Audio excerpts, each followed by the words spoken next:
لا الہ الا اللہ محمد رسول اللہ لا الہ. السلام علیکم ورحمۃ اللہ وبرکاتہ.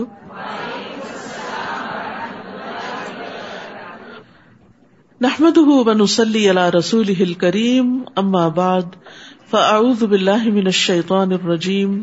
بسم اللہ الرحمن الرحیم. رب اشرح لی صدری ویسر لی امری واحلل عقدۃ من لسانی یفقہوا قولی. قرآن مجید پڑھنے والوں کی مثال.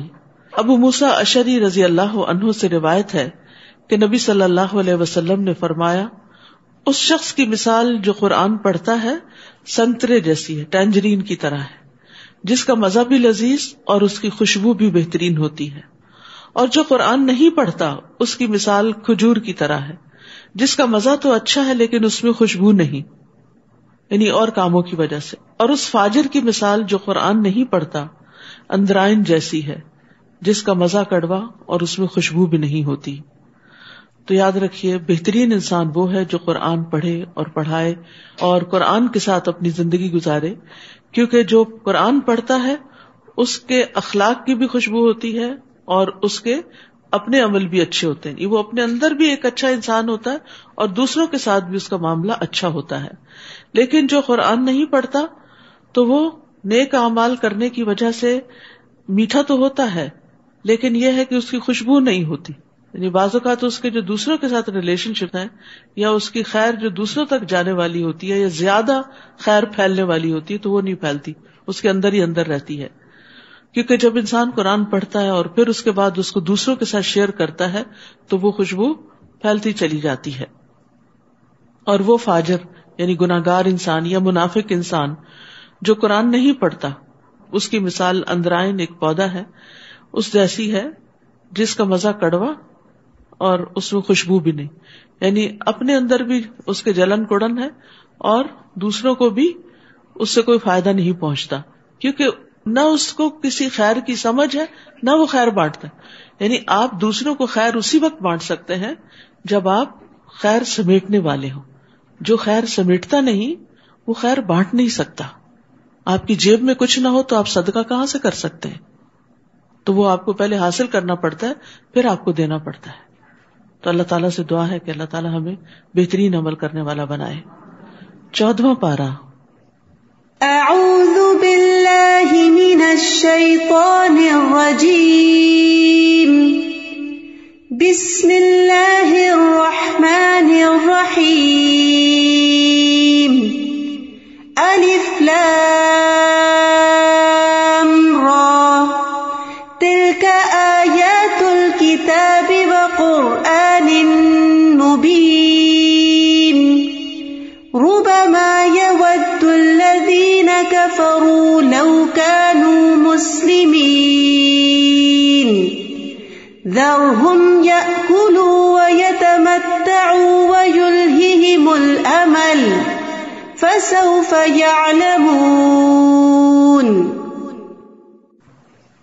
شروع کرتی ہوں اللہ کے نام سے جو بے انتہا مہربان نہایت رحم فرمانے والا ہے. ربما یود الذین کفروا لو کانوا مسلمین. ایک وقت آئے گا جب یہ کافر آرزو کریں گے کہ کاش وہ مسلمان ہوتے. ذرہم یأکلوا ویتمتعوا ویلہہم الامل فسوف یعلمون. آپ انہیں ان کے حال پہ چھوڑ دیجئے کہ کچھ کھا لیں، مزے اڑا لیں اور لمبی چوڑی امیدیں انہیں غافل کیے رکھیں، پھر جلد ہی انہیں سب کچھ معلوم ہو جائے گا.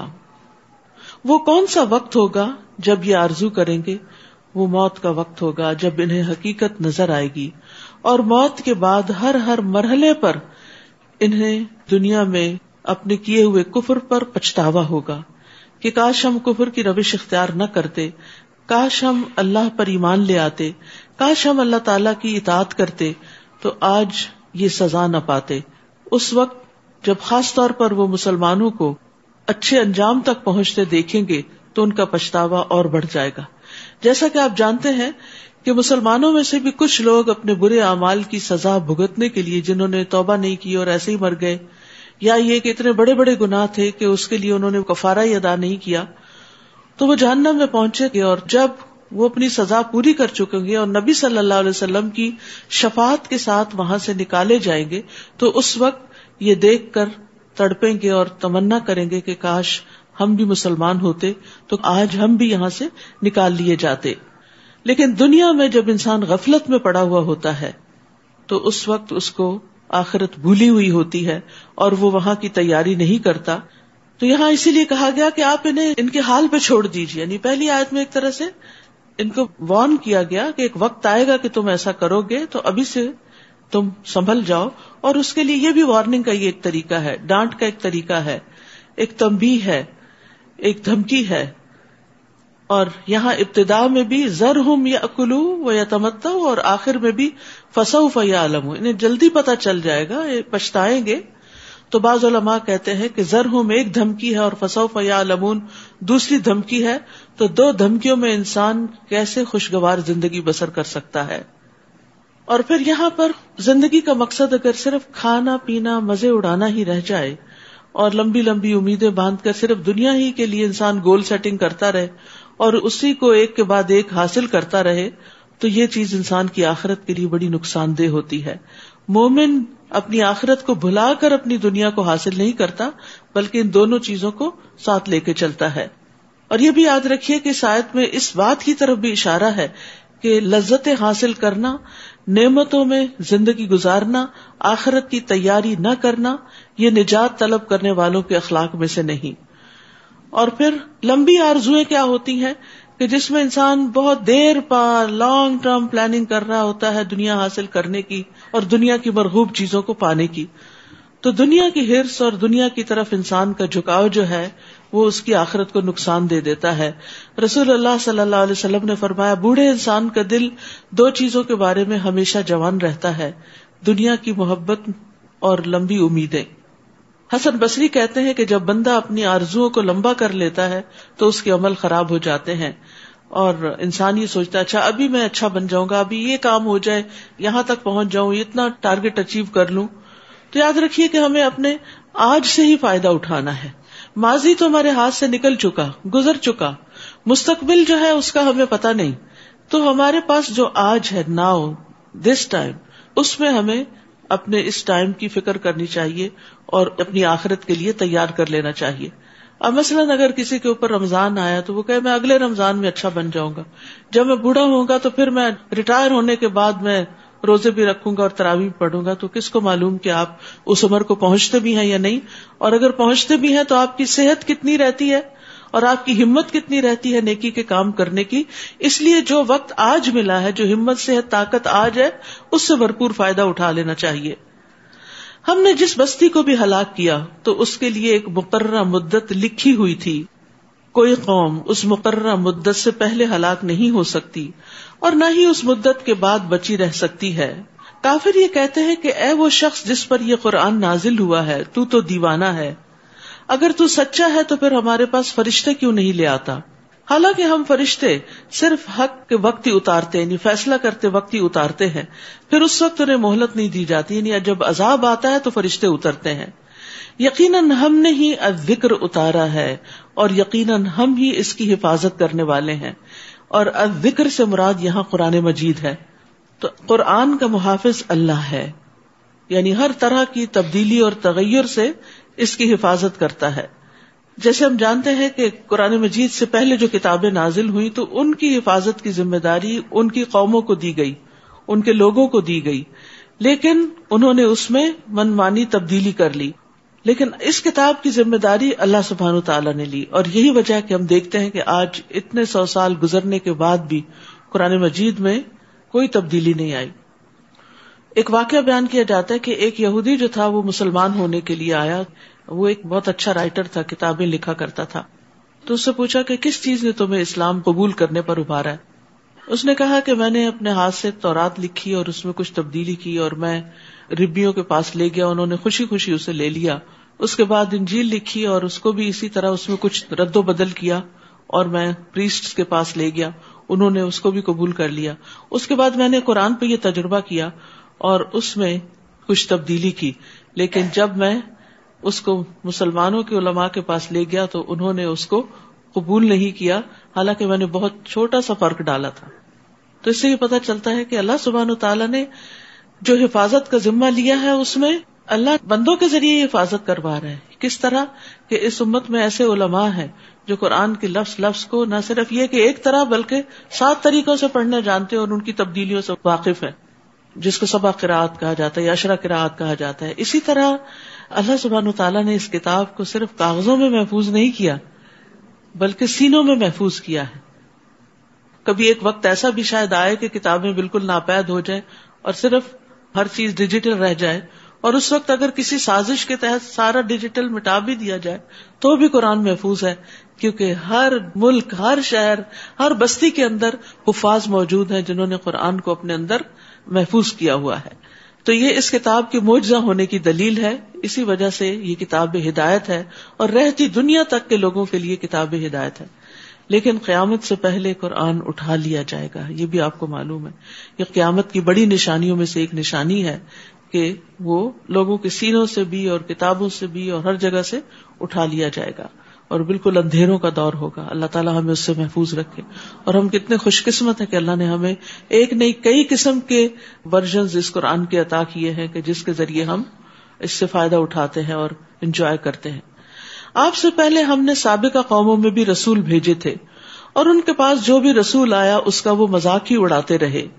ہم مجرموں کے دلوں میں ایسی ہی باتیں داخل کر دیتے ہیں کہ وہ اس پر ایمان نہیں لاتے. پہلی قوموں کی بھی یہی روش چلی آ رہی ہے. اور اگر ہم ان پر آسمان کا کوئی دروازہ بھی کھول دیتے جس میں وہ چڑھنے لگ جاتے تو بھی وہ یہی کہتے کہ ہماری نظر بندی کر دی گئی ہے، بلکہ ہم لوگوں پر جادو کر دیا گیا ہے. جادو بھی ایک طرح سے کہتے ہیں نظر بندی ہوتی ہے، وہ چیز تو نہیں بدلتی لیکن نگاہوں میں کچھ تبدیلی آ جاتی، دیکھنے کا انداز بدل جاتا ہے. بلا شبہ ہم نے آسمان میں برج بنائے اور دیکھنے والوں کے لیے انہیں سجا دیا. مراد ہے وہ ستارے جو ظاہر ہوتے. عربی زبان میں برج یا بروج کا لفظ ہوتا ہے نا، وہ ظاہر ہونے کے لیے، نمایاں ہونے کے لیے. اسی لیے قرآن مجید میں آتا ولا تبرجن تبرج الجاہلیت الاولی، کہ مسلمان عورتیں پرانی جاہلیت کی طرح اپنی زینت کو نمایاں نہ کریں، ظاہر نہ کریں. تو یہ بروج وہ ہیں کہ جو روشن ستارے ہیں جو ہمیں نظر آتے ہیں.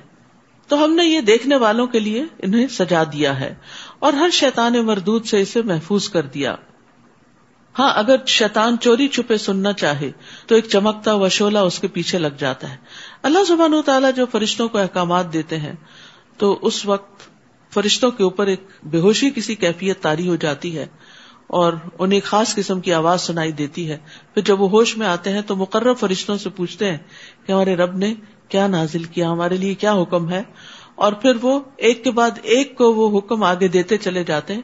اتنے میں شیاطین بھی وہاں گھسنے کی کوشش کرتے ہیں اور وہ جو احکامات الہی، یعنی دنیا میں کس کو موت آنی ہے، کہاں زلزلہ آنا ہے، کہاں بارش برسانی وغیرہ وغیرہ، اس طرح کی جو خبریں آگے ٹرانسمٹ کی جا رہی ہوتی ہیں اس میں سے کچھ نہ کچھ سننے کی، چوری کرنے کی کوشش کرتے ہیں تاکہ آ کے کاہنوں کو وقت سے پہلے بتا دیں اور کاہن اس میں 100 جھوٹ ملا کے لوگوں کو بتائیں اور اس طرح وہ غیب دانی کا دعویٰ کریں.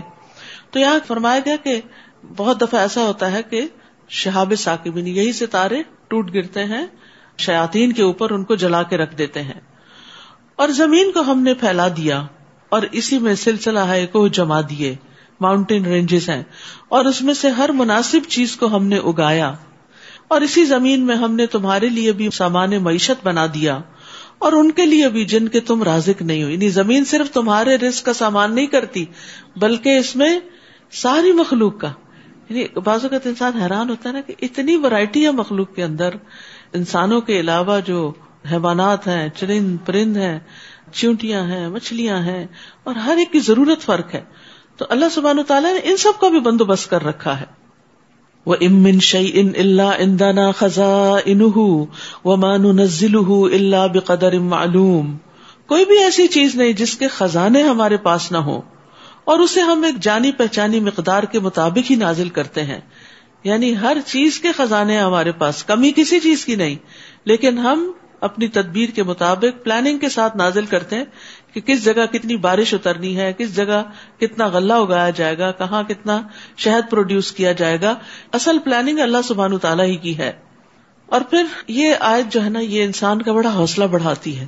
انسان بعض اوقات اللہ تعالیٰ سے دعا کرتے ہوئے اور لمبے عرصے تک دعا کرتے ہوئے جب دعا قبول نہیں ہوتی تو مایوس بھی ہونے لگتا ہے اور پریشان ہوتا ہے اور یہ سوچتا ہے کہ شاید میری کبھی سنی نہیں جائے گی, یا نعوذ باللہ شیطان دل میں یہ بھی ڈالتا ہے کہ شاید اللہ تعالیٰ کے پاس ہے نہیں, نعوذ باللہ. فرمایا نہیں, کوئی چیز ایسی نہیں جس کے خزانے نہ ہو. تو پھر جب اللہ تعالیٰ خزانوں کا مالک ہے پھر ہمیں کیا کرنا چاہیے؟ مانگنا چاہیے کہ اللہ تیرے پاس تو خزانے ہیں, ان میں سے تھوڑا سا بھی تو ہمیں عطا کرے گا تو تیرے خزانوں میں پھر بھی کمی نہیں ہوگی.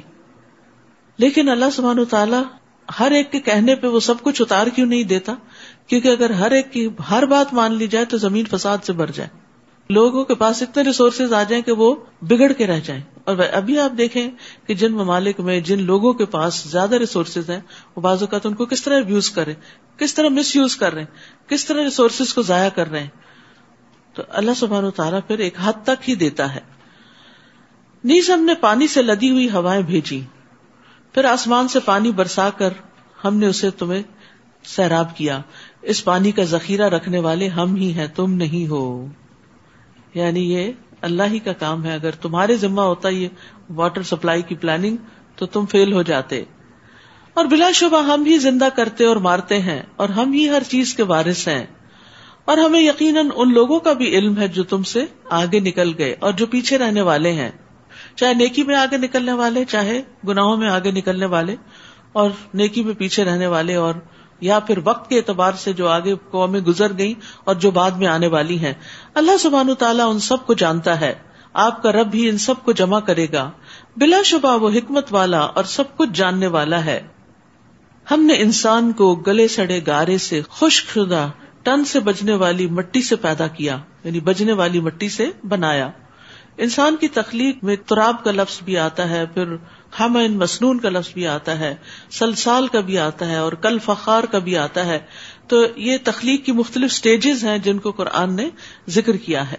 اور جنوں کو اس سے پہلے ہم آگ کی لپٹ سے پیدا کر چکے تھے, یعنی جن انسانوں سے پہلے تخلیق کیے گئے. اسی لیے ابلیس کو بھی کہا گیا تھا کہ وہ سجدہ کرے. اور وہ وقت یاد کرو جب آپ کے رب نے فرشتوں سے کہا کہ میں گلے سڑے گارے کی کھنکھناتی مٹی سے ایک انسان پیدا کرنے لگا ہوں, تو جب میں اسے درست کر چکوں اور اس میں اپنی روح سے کچھ پھونک دوں تو تم اس کے سامنے سجدہ ریز ہو جانا. تو انسان اگرچہ گارے والی مٹی سے پیدا کیا گیا ہے, لیکن پاکیزہ روح پھونکنے کی وجہ سے انسان کو باقی ساری مخلوقات پہ شرف حاصل ہو گیا. یہ ہماری روح ہے اصل میں, جس کو اللہ سبحانہ وتعالیٰ اپنی طرف نسبت دیتے. وَنَفَخْتُ فِيهِ مِن رُوحِي, اس کا مطلب نہیں کہ اللہ کی روح میں سے کچھ روح انسان میں ڈال دی گئی, یہ تشریفی اضافت ہوتی ہے. اللہ تعالیٰ کسی چیز کو عزت بخشنے کے لیے اپنی طرف منسوب کر لیتے ہیں. جیسے بیت اللہ, تو اللہ تعالیٰ اس کے اندر رہتے تھوڑی ہیں, تو اس کو عزت بخشنے کے لیے اس کو بیت اللہ کہا گیا. ناقۃ اللہ, اللہ کی اونٹنی. تو اسی طرح اللہ کی طرف سے آئی ہوئی روح جو ہے یہ انسان کو عزت بخشنے کے لیے. اس لیے بہت ضروری ہے کہ جہاں ہم اپنے جسم کی ضروریات کا خیال رکھتے ہیں, کھانے پینے کا, دیگر اس کو آرام پہنچانے کا, وہاں یہ بھی ضروری ہے کہ ہم اپنی روح کی غذا کا بھی بندوبست کریں. تو روح کی غذا قرآن ہے. روح اس کے بغیر نہ قرار پکڑتی ہے, نہ سکون پاتی ہے, اور نہ ہی اس کو آپٹیمائز کیا جا سکتا ہے کہ اس سے بھرپور فائدہ اٹھایا جائے. کیونکہ جب روح سٹارو کرتی ہے, یعنی اس کو بھرپور غذا نہیں ملتی قرآن کی, دین کی, اللہ کے ذکر کی, تو پھر وہ فاقوں میں مبتلا ہو جاتی ہے, سٹارو کرنے لگتی ہے. اور پھر اس کا ہمارے دل پر بھی اثر ہوتا ہے. سب سے پہلے کہ دل میں وحشت آ جاتی ہے. تو اس کا حل اور اس کا علاج یہی ہے کہ اس روح کو اتنا سیراب کیا جائے. اور پھر آپ دیکھیے جیسے جسمانی ضرورتیں ہر ایک کی الگ الگ ہوتی ہیں نا, ایسی روح کی ضرورتیں بھی الگ الگ ہوتی. کچھ لوگ تھوڑا سا بھی کھا کے سیراب ہو جاتے ہیں. اب پتہ نہیں آپ میں سے کس کس نے آج سحری کھائی ہے اور کس کس کو نوزیا ہو رہا تھا اور اس نے بمشکل 1-2 چمچ ہی لیے ہوں گے, کیونکہ سحری کے وقت کھانا بڑا مشکل کام ہوتا ہے. اور یہ ایک یعنی اللہ سبحانہ تعالیٰ کی طرف سے روزے کے ذریعے ہمیں جو تربیت ہماری مقصود ہے اس میں یہ بھی ہے کہ جب دل نہ چاہ رہا ہو, جو کام بڑا ہی مشکل لگے, اس کو بھی اللہ کی خاطر کر لو, ثواب سمجھ کے کر لو, تو اس میں بھی برکت ہوگی. اسی لیے کیا کہا, سحری کھاؤ, سحری کھانے میں برکت. اگر کچھ نہیں کھا سکتے پانی کے 2 گھونٹ ہی پی لیں, 2 کھجور ہی کھا لیں, لیکن اس وقت اس کی برکت سے ضرور فائدہ اٹھائیں. تو اسی طرح ہماری روح بھی جب قرآن سے دور ہوتی ہے نا، تو جب اس کو قرآن کی طرف لایا جاتا ہے تو وہ وحشت سی محسوس کرتی ہے ابتدا میں، اس کو بھی شاید نوزیہ ہوتا ہے اور دل نہیں لگتا، پھر آہستہ آہستہ مانوس ہوتی جاتی، پھر آہستہ آہستہ خوش ہوتی چلی جاتی، پھر آہستہ آہستہ اس کی طلب بڑھتی چلی جاتی، اور جب طلب بڑھ جاتی ہے اور رسد جو ہے وہ اس کے مطابق نہ ہو، یعنی سپلائی بہت کم ہو، تو پھر وہ روح بے چین رہتی ہے. اسی لیے بعض لوگوں کو کہتے ہیں نا یہ بے چین روح ہے. تو یہ بے چین روح جو ہوتی ہے اس کی نیوٹریشن جو ہے وہ پوری نہیں ہوئی بھی ہوتی، تو اس کو اپنی قرآن کی ڈوز مزید بڑھانے کی ضرورت ہوتی. جب کبھی آپ بے چین ہو، آپ قرآن مجید لے کے بیٹھ جائیں، پڑھتے رہیں، آپ دیکھیں گے کہ ایک وقت آئے گا کہ آپ سیراب ہو چکے گے، ایسے ہو گئے جیسے آپ تر ہو گئے، اور آپ کی بے چینی ساری دور ہو جائے گی. اس وقت دوستوں کو فون کرنے کی بجائے، میوزک سننے کی بجائے، ادھر ادھر اور کام کرنے کی بجائے سیدھے قرآن کو پکڑیں اور پڑھنا شروع کر دیں. اور اگر آپ کو سمجھ آ رہا ہو تو اور جلدی اس سے فائدہ ہوگا، ورنہ ہر حال میں فائدہ مند ہے قرآن کے ساتھ تعلق قائم کرنا، اور یہ روح کی سیرابی کا ذریعہ ہے، اور اسی سے انسان کی عزت ہے. آپ جسمانی طور پر کتنے بھی فٹ ہو جائیں، لیکن اگر روحانی طور پر فٹ نہیں ہے تو آپ پوری طرح پرفارم بھی نہیں کر سکتے، اور پھر آخرت میں بھی پوری طرح انجوائے نہیں کر سکتے. یعنی انسان کی جو کیفیت دنیا میں ہوگی، جو موت کے وقت ہوگی، جس پر اختتام ہوگا، وہی کیفیت اس کے ساتھ آگے جائے گی، اور وہی کیفیت پھر قبر کے اندر ہوگی، اور وہی کیفیت پھر آخرت میں ہوگی. یعنی مرنے کے بعد کوئی طریقہ ایسا نہیں کہ آپ اپنی بے چین روح کو قرار دے دیں. آج وقت ہے، آج موقع ہے. تو رمضان سے بھی بھرپور فائدہ اٹھائیے، اور ویسے بھی صرف رمضان تک کی نہیں، بعد میں بھی اس سے فائدہ اٹھاتے رہیں. تو اسی روح کی وجہ سے اللہ سبحانہ و تعالیٰ نے ملائکہ کو حکم دیا، ملائکہ اور باقی مخلوق کو، کہ وہ انسان کے آگے مسخر ہو جائے، سجدہ کرے، آگے جھک جائے.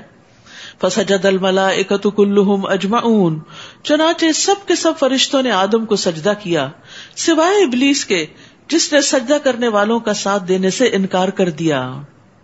اللہ تعالیٰ نے فرمایا، ابلیس تجھے کیا ہو گیا کہ تو نے سجدہ کرنے والوں کا ساتھ نہ دیا؟ وہ بولا، مجھے یہ گوارا نہ ہوا کہ میں ایسے انسان کو سجدہ کروں جسے تو نے گلے سڑے گارے کی کھنکھناتی مٹی سے پیدا کیا. روایات میں آتا ہے کہ ابلیس بہت عبادت گزار تھا اور جنات کا سردار تھا، اور اس کی بڑی سنی جاتی تھی، اور بہت لیڈرشپ کوالٹیز تھیں اس میں، اور بہت کچھ یعنی اس کے ٹریٹس بتائے جاتے. باقی چیزوں میں اللہ تعالیٰ کی بات ماننے والا، لیکن جب یہ حکم دیا کہ انسان کے آگے جھکو، آدم کے آگے سجدہ کرو، تو بگڑ بیٹھا. اصل میں یہ اس کا بھی ایک امتحان تھا. اور یاد رکھیے کہ یہ صرف ابلیس کا ہی امتحان نہیں ہوتا، ہم سب بھی بہت اچھے ہوتے ہیں، بڑے نیکی کے کام، نمازیں پڑھ رہے ہیں، تراویح پڑھ رہے ہیں، روزے رکھ رہے ہیں، صدقہ خیرات کر رہے ہیں، اچھے اچھے کام کر رہے ہیں، لیکن کوئی ایک چیز ہماری مرضی کے خلاف ہو جاتی ہے. اس وقت ہمارا رویہ کیا ہوتا ہے؟ اس وقت ہم کتنا بگڑتے ہیں، اس وقت ہم کھل کے سامنے آ جاتے ہیں کہ ہم کون ہیں. یعنی بہت سے لوگ عام حالات میں بڑے اچھے ہوتے ہیں، لیکن جب ان کی انا پہ یا ان کے کبر پہ کوئی زد پڑتی ہے تو وہ بگڑ جاتے ہیں.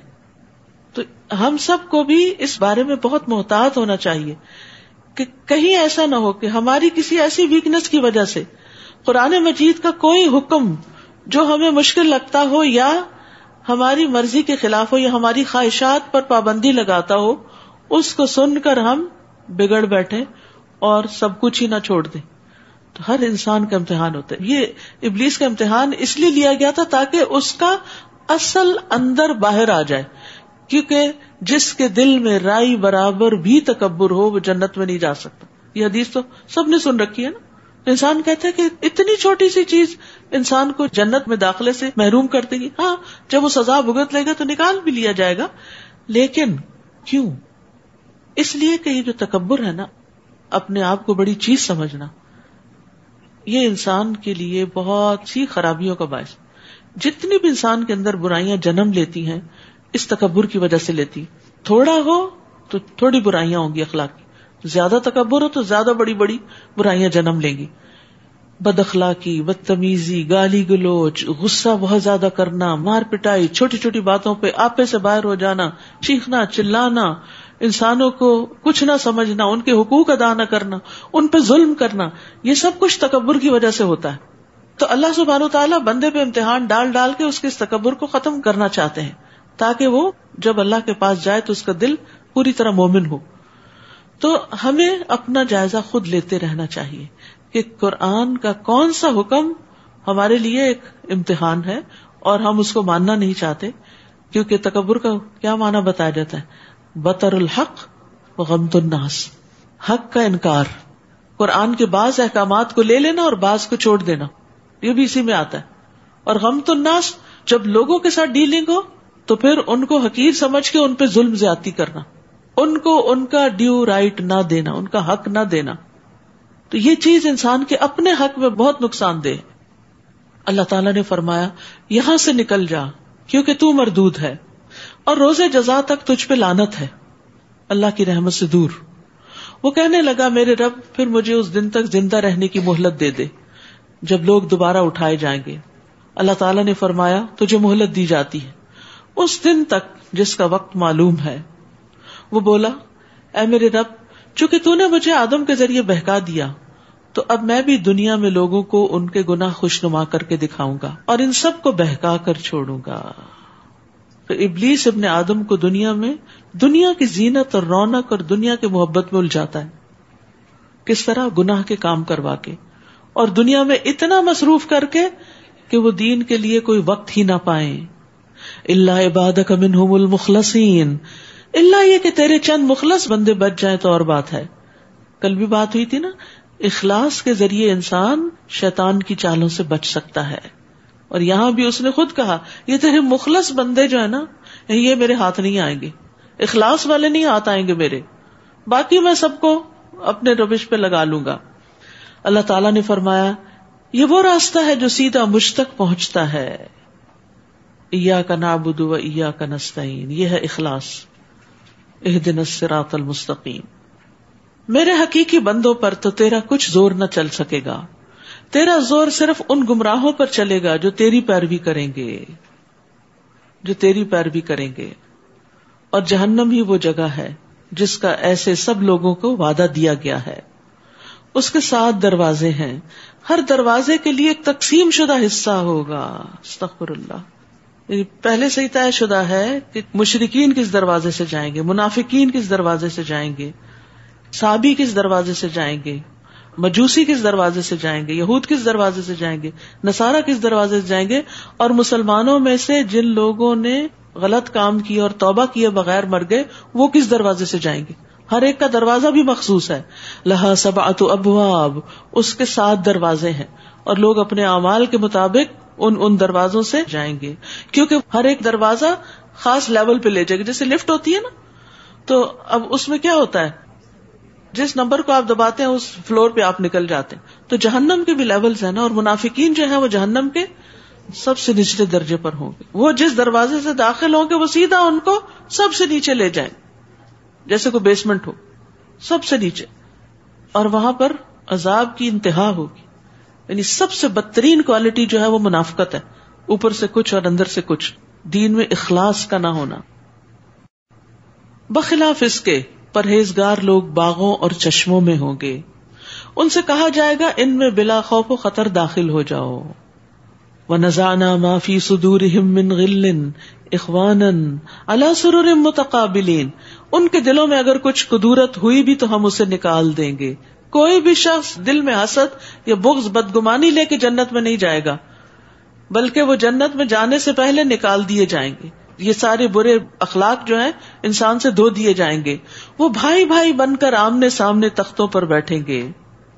رسول اللہ صلی اللہ علیہ وسلم نے فرمایا مومن آگ سے چھٹکارا پائیں گے، یعنی پل صراط سے جب گزریں گے تو جہنم پار کر جائیں گے تو ان کو جنت اور جہنم کے بیچ میں، جنت ابھی آگے ہے، جہنم پیچھے رہ گیا ہے، اب درمیان میں ایک پل آ گیا ہے، قنطرہ جس کو کہتے ہیں، قنطرہ پر روک لیا جائے گا.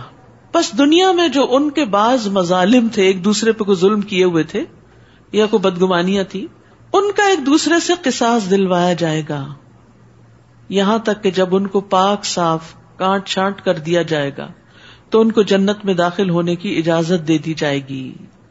قسم ہے اس ذات کی جس کے ہاتھ میں محمد صلی اللہ علیہ وسلم کی جان ہے، ان میں سے ایک آدمی جنت میں اپنے گھر کو زیادہ جاننے والا ہوگا بنسبت اس کے کہ وہ جتنا دنیا میں اپنے گھر کا راستہ جانتا ہے. یعنی وہاں کوئی کیاس نہیں ہوگا، کیونکہ جنت کا دروازہ بہت وسیع ہے اور جنت والے ایک دوسرے کا انتظار کر کے اکٹھے اندر داخل ہوں گے.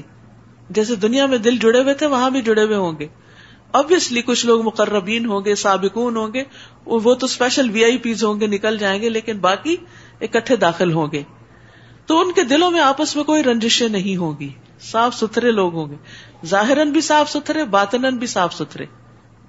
تو عام طور پر ہم جنت اور جہنم کا تذکرہ تو کرتے ہیں، اس پل کا تذکرہ بھول جاتے ہیں. یہ پل جو ہے اس پر آپس کے مظالم اور قصاص، مثلا دنیا میں آپ نے بہت زیادہ نیکیاں کی لیکن ساتھ کچھ لوگوں کے حق بھی مارے ہوئے، آپ بھی جنت میں جا رہے ہیں، وہ بھی جا رہے ہیں. اب یہ کیسے ہو سکتا ہے کہ ان کا حق مار کے آپ جنت میں زیادہ اونچے درجے پہ چلے جائیں؟ اب یہاں آپ کو کیا ہوگا؟ ان کی طرف اپنی نیکیاں دینی ہوگی. اس لیے دنیا میں ہی انسان کو اپنا آپ صاف کروا لینا چاہیے، معافی مانگ لینی چاہیے، کسی پہ ظلم نہیں کرنا چاہیے، تاکہ جب جنت میں داخل ہوں تو اپنے جو بھی نیک اعمال ہیں سب کے ساتھ ہی داخل ہوں، وہ عین آخری مرحلے پہ کوئی اور نہ لے لے، نہ انہیں وہاں کوئی مشقت اٹھانا پڑے گی اور نہ وہ وہاں سے نکالے جائیں گے. بس اب ہمیشہ کے لیے خوشی کا دور شروع ہو گیا. نبئ عبادی انی انا الغفور الرحیم، اے نبی میرے بندوں کو خبر دے دیجئے کہ میں معاف کر دینے والا اور رحم کرنے والا ہوں. یعنی اللہ تعالیٰ اپنے بندوں کو مایوسی سے بچاتا ہے. ابو ہریرہ کہتے ہیں کہ نبی صلی اللہ علیہ وسلم اپنے صحابہ کے گروہ کی طرف نکلے جو ہنس رہے تھے اور باتیں کر رہے تھے. آپ نے فرمایا اس ذات کی قسم جس کے ہاتھ میں میری جان ہے، اگر تم وہ جان لو جو میں جانتا ہوں تو تم ہنستے کم اور روتے زیادہ. پھر آپ صلی اللہ علیہ وسلم چلے گئے تو لوگ رونے لگ گئے. تو اللہ سبحانہ تعالیٰ نے نبی صلی اللہ علیہ وسلم کی طرف وحی کی کہ اے محمد آپ نے میرے بندوں کو مایوس کیوں کیا ہے؟ تو نبی صلی اللہ علیہ وسلم واپس تشریف لائے اور کہا خوش ہو جاؤ، سیدھے رہو اور قریب ہو جاؤ. ابشروا وسددوا وقاربوا وان عذابی هو العذاب العلیم، اور یہ بھی کہ میرا عذاب ہی دردناک عذاب ہے. وَنَبِّئْهُمْ عَنْ ضَيْفِ إِبْرَاهِيمَ، نیز آپ انہیں ابراہیم کے مہمانوں کا حال بتائیے، وہ فرشتوں کا ذکر جو پہلے آپ پڑھ چکے ہیں. جب وہ اس کے ہاں آئے تو ابراہیم کو سلام کہا. ابراہیم نے کہا ہمیں تم سے ڈر لگتا ہے. اب بیچ کی تفصیلات یہاں حذف کر دی گئی ہیں کیونکہ اس صورت کی مناسبت سے دیگر باتیں ہائی لائٹ کی جائیں گی. وہ کہنے لگے ڈرو نہیں، ہم تمہیں ایک صاحب علم لڑکے کی بشارت دیتے ہیں. ابراہیم نے کہا کیا مجھے اس حال میں اولاد کی خوشخبری دیتے ہو جبکہ میں بوڑھا ہو چکا ہوں؟ پھر یہ کیسی بشارت دے رہے ہو؟ وہ کہنے لگے ہم تجھے سچی بشارت دے رہے ہیں، لہذا مایوس نہ ہو. قال ومن يقنط من رحمت ربه الا الضالون، ابراہیم علیہ السلام نے کہا میں مایوس نہیں، کیونکہ اپنے رب کی رحمت سے مایوس تو صرف گمراہ لوگ ہی ہوتے ہیں. کبھی بھی رب کی رحمت سے مایوس نہ ہو، ہمیشہ اچھے دنوں کا انتظار کریں، اللہ تعالیٰ کی رحمت کی امید رکھیں. یعنی اللہ کی رحمت سے مایوس ہونا ایک کبیرہ گناہ ہے، اور اسی طرح اللہ کی چال یا تدبیر سے بے خوف ہو جانا بھی کبیرہ گناہ ہے. تو ایمان ان دونوں کے بیچ میں ہے. قال فما خطبکم ایھا المرسلون، پھر ان سے پوچھا اے اللہ کے بھیجے ہوئے فرشتوں تمہارا کیا معاملہ ہے؟ یعنی ان کو پہچان گئے کہ یہ فرشتے ہیں. وہ کہنے لگے ہم ایک مجرم قوم کی طرف بھیجے گئے ہیں، یعنی قوم لوط کی طرف. سوائے لوط کے خاندان کے ان سب کو ہم بچا لیں گے، البتہ لوط کی بیوی کے لیے بحکم الہی ہم نے یہ مقدر کیا ہے کہ وہ پیچھے رہنے والوں میں شامل ہوگی. پھر جب یہ فرشتے لوط کے گھر آئے تو لوط نے انہیں کہا تم تو کچھ اجنبی لوگ معلوم ہوتے ہو. وہ کہنے لگے بلکہ ہم تو تمہارے پاس وہ عذاب لائے ہیں جس کے بارے میں یہ لوگ شک کر رہے تھے. ہم آپ کے پاس یقینی بات لائے ہیں اور ہم خود بھی سچے ہیں، لہٰذا تم کچھ رات رہے اپنے گھر والوں کو لے کر نکل جاؤ اور تم ان سب کے پیچھے رہو اور تم میں سے کوئی مڑ کر نہ دیکھے اور وہاں جاؤ جہاں تمہیں حکم دیا گیا ہے. تو یاد رکھیے کہ یہاں ایک خاص انسٹرکشن دی گئی تھی کہ پیچھے مڑ کے نہیں دیکھنا، ادھر ادھر نہیں دیکھنا، کیونکہ ادھر ادھر دیکھنے والا ثابت قدم نہیں رہ سکتا. ادھر ادھر دیکھنے والا رب کے وعدے پر پورا یقین نہیں رکھتا، ریلکٹنٹ ہوتا ہے. اور پھر جس قوم پہ عذاب آ رہا ہو، انسان مڑ کے جب عذاب آئے کوئی شور سنائی دے ادھر دیکھے تو ہو سکتا ہے کہ اس کے دل میں ان ظالموں کے لیے رحم آ جائے. اور پھر یہ بھی ہے کہ انسان جب ہجرت کرتا ہے، کیونکہ یہ ہجرت بھی ہوتی، تو اپنے پیچھے اپنا بہت کچھ مال و متاع چھوڑ کے آتا ہے. تو جب انسان نئی منزل کی طرف روانہ ہوتا ہے تو اسے اسی کی طرف فوکس کرنا چاہیے، بار بار ماضی کو نہیں دہرانا چاہیے، جو پیچھے رہ گیا اس کے بارے میں نہیں سوچنا چاہیے، کیونکہ جو چیز اللہ کے لیے چھوڑی اس پر غم کیسا.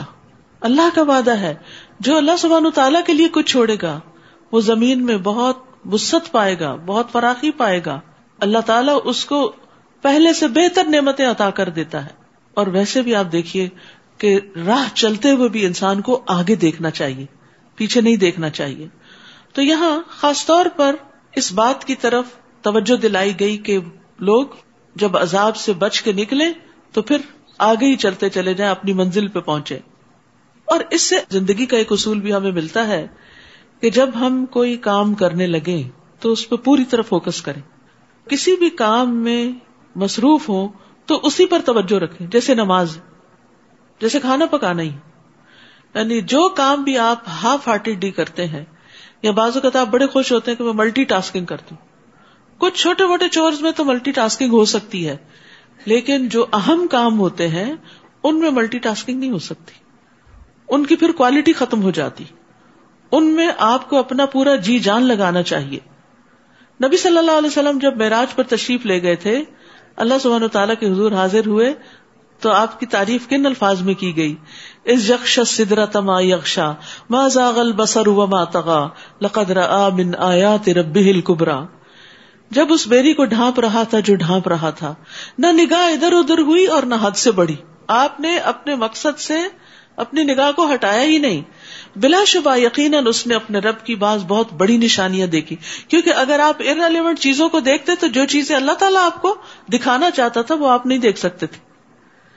اسی طرح جب آپ مثلاً حج یا عمرے پر جائیں یا رمضان آ گیا ہے تو اس پہ فوکس کریں کہ میں کس چیز سے گزر رہی. اور ویسے بھی جس سے پیچھے بات ہوئی کہ انسان کو اپنے آج پر توجہ دینی چاہیے کہ اس وقت مجھے جو صحت وقت زندگی ملی ہے اس سے بہترین کام لے لوں. کیونکہ کچھ لوگ ماضی کی باتیں یاد کر کر کے روتے رہتے ہیں اور کچھ لوگ مستقبل کے بارے میں سوچ سوچ کے پریشان ہوتے رہتے ہیں، اور آج جو ان کے پاس ہے اس سے غافل رہتے ہیں. اور یہ بہت بڑا خسارہ ہے. ہمارا مستقبل سنور سکتا ہے اگر ہمارا آج سنور جائے. تو اپنے آج کو سنوارے تو مستقبل سنور جائے گا. اور ہم نے لوط کو اس بات کا فیصلہ سنا دیا کہ صبح ہوتے ہی ان لوگوں کی جڑ کٹ جائے گی. اتنے میں شہر والے خوشی خوشی لوط کے ہاں آ پہنچے. لوط علیہ السلام نے ان سے کہا، یہ تو میرے مہمان ہیں، لہٰذا مجھے ذلیل نہ کرو، اللہ سے ڈرو اور مجھے رسوا نہ کرو. وہ کہنے لگے، ہم نے تجھے اس بات سے منع نہیں کیا تھا کہ تم دنیا جہان کی حمایت نہ کیا کرو. لوط علیہ السلام نے کہا، اگر تمہیں کچھ کرنا ہے تو یہ میری بیٹیاں موجود ہیں، یعنی قوم کی عورتیں. اے نبی، آپ کی عمر کی قسم، اس وقت وہ اپنی مستی میں دیوانے ہو رہے تھے، یعنی ان کی شہوت ان کے سروں پہ سوار تھی. آخر سورج نکلنے کے وقت انہیں زبردست دھماکے نے آ لیا. پھر ہم نے اس بستی کے اوپر کے حصے کو نیچے کر دیا اور ان پر کھنگر کی قسم کے پتھر برسائے. ان فی ذلک لآیات للمتوسمین، بلا شبہ اس واقعے میں بھی صاحب فراست لوگوں کے لیے کئی نشانیاں ہیں. اور وہ بستی بالکل شار عام پر واقع ہے، بلا شبہ اس میں ایمان لانے والوں کے لیے نشانی ہے. اور ایکا والے بھی یقیناً ظالم تھے، چنانچہ ہم نے ان سے بھی انتقام لیا. اور یہ دونوں بستیاں کھلی شاہراہ پر واقع ہیں، یعنی عربوں کی تجارتی شاہراہ پر. اور وادی ہجر کے لوگوں نے بھی رسولوں کو جھٹلایا تھا. ہم نے انہیں اپنی نشانیاں دی مگر وہ اعراض ہی کرتے رہے. وہ لوگ پہاڑوں کو تراش کر امن سے ان میں رہتے تھے، چنانچہ صبح کے وقت انہیں زبردست دھماکے نے آ لیا اور جو وہ پتھر کے مکان وغیرہ بناتے تھے ان کے کسی کام نہ آ سکے. اور ہم نے آسمانوں اور زمین اور ان کے درمیان جو کچھ ہے کسی مقصد سے ہی پیدا کیا ہے، مصلحت سے ہی پیدا کیا ہے. وَمَا خَلَقْنَا السَّمَاوَاتِ وَالْأَرْضَ وَمَا بَيْنَهُمَا إِلَّا بِالْحَقِّ، یعنی یہ سب کچھ کھیل تماشے کے طور پر نہیں ہے، ان چیزوں کا ایک مقصد ہے، انسان کو بنانے کا ایک مقصد ہے. اور قیامت یقیناً آنے والی ہے، لہذا اے نبی ان کافروں کی بےہودگیوں پر شریفانہ درگزر سے کام لیجئے. بلا شبہ آپ کا رب ہی سب کا پیدا کرنے والا ہے اور سب کچھ جاننے والا ہے. نیز ہم نے آپ کو 7 ایسی آیات دی ہیں جو بار بار دہرائی جاتی ہیں اور قرآن عظیم بھی دیا ہے. اشارہ ہے سورۃ الفاتحہ کی طرف. سورۃ الفاتحہ جو ہے اس کی بہت فضیلت ہے اور بار بار کیسے دہرائی جاتی ہے؟ ہر نماز کی ہر رکعت میں پڑھی جاتی ہے، کیونکہ حدیث میں آتا ہے لا صلاۃ لمن لم یقرأ بفاتحۃ الکتاب. اس کی نماز ہی نہیں جس نے نماز میں سورۃ الفاتحہ کی قرات نہیں کی. تو آپ کو نعمت یاد دلائی جا رہی ہے. سورۃ الحجر میں نعمت قرآن کا ذکر بار بار آیا کہ اللہ نے اس کی حفاظت کی ہے اور اللہ تعالیٰ نے آپ کو یہ نعمت عطا کی ہے، اور اس نعمت کو پا کر آپ کیا نہ کریں. لا تمدن عینیک الی ما متعنا به ازواجا منہم ولا تحزن علیہم واخفض جناحک للمؤمنین. لہذا ہم نے مختلف قسم کے لوگوں کو جو دنیا کی زندگی کا سامان دے رکھا ہے، آپ اس کی طرف نظر اٹھا کے بھی نہ دیکھیں، اس سے قطعاً متاثر نہ ہوں اور نہ ہی ان کے لیے غمزدہ ہوں، اور ایمان لانے والوں سے تواضع سے پیش آئیں. تو یاد رکھیے دنیاوی چیزوں سے بہتر ہے اس قرآن کا ملنا. ہوا خیر مما یجمعون. اور نبی صلی اللہ علیہ وسلم کو یہاں پر خاص تلقین کی جا رہی ہے کہ آپ ان لوگوں پہ حیران نہ ہو جنہیں بہت دنیا مل گئی ہے اور وہ اس دنیا کے ملنے کی وجہ سے کفر اور نفاق پر اڑے ہوئے ہیں. کیونکہ تمام پیغمبروں کے ساتھ یہی ہوا ہے کہ قوم کے جو زیادہ امیر لوگ تھے یا جن کو دنیاوی نعمتیں زیادہ ملی تھی، ان میں سے بہت کم ان پر ایمان لائے. وہ یہ سمجھتے تھے کہ اللہ ہم سے راضی ہے، آج بھی دیا، آخرت میں بھی مل جائے گا اگر کوئی آخرت ہوئی. تو اس لیے پیغمبر کی باتوں کی وجہ سے اپنی دنیا کو قربان کرنے کی ضرورت نہیں. دنیا میں جو کچھ ہے آخرت کے مقابلے میں اس کی کوئی حیثیت نہیں. برا رضی اللہ عنہ کہتے ہیں کہ نبی صلی اللہ علیہ وسلم کو ریشم کا ایک کپڑا ہدیے میں پیش کیا گیا تو ہم اسے چھونے لگے، ٹچ کر کر کے دیکھ رہے تھے اس کی نرمی اور ملائمت پر، حیرت زدہ ہو گئے. تو آپ نے فرمایا تمہیں اس پہ حیرت ہے؟ ہم نے عرض کیا جی ہاں. آپ نے فرمایا جنت میں سعد بن معاذ کے رومال اس سے بھی بہتر ہے. یعنی وہ جب صحابہ کے اندر ذرا دنیا کی محبت آنے لگی تو آپ نے فوراً ان کو آخرت کی طرف متوجہ کر دیا. تو حقیقت یہ ہے کہ انسان جو کچھ بھی کرے، چاہے دنیا کا بھی کام کر رہا ہو، تو اپنی آخرت کو ضرور یاد رکھے تاکہ اس میں کوئی غلط کام نہ ہو. مثلا کوئی کام ہے، جاب ہے، کاروبار ہے، اور جو اس سے حاصل ہو اس سے صرف دنیا کا مال نہ خریدے بلکہ اس سے صدقہ بھی کرے اور اپنی آخرت بھی بنائے. ابو ہریرہ رضی اللہ عنہ سے روایت ہے کہ وہ پودا لگا رہے تھے، گارڈننگ کر رہے تھے. رسول اللہ صلی اللہ علیہ وسلم ان کے پاس سے گزرے. فرمایا اے ابو ہریرہ کیا لگا رہے ہو؟ میں نے کہا اپنے لیے پودے لگا رہا ہوں، آج کل سپرنگ ہے نا تو ہر کوئی پھول لگا رہا ہے. آپ نے فرمایا کیا میں تمہیں اس سے بہتر پودے نہ بتاؤں؟ ابو ہریرہ نے عرض کیا جی ہاں اللہ کے رسول.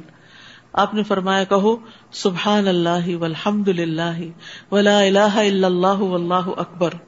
ان میں سے ہر کلمے کے عوض جنت میں تمہارے لیے ایک ایک درخت لگایا جائے گا.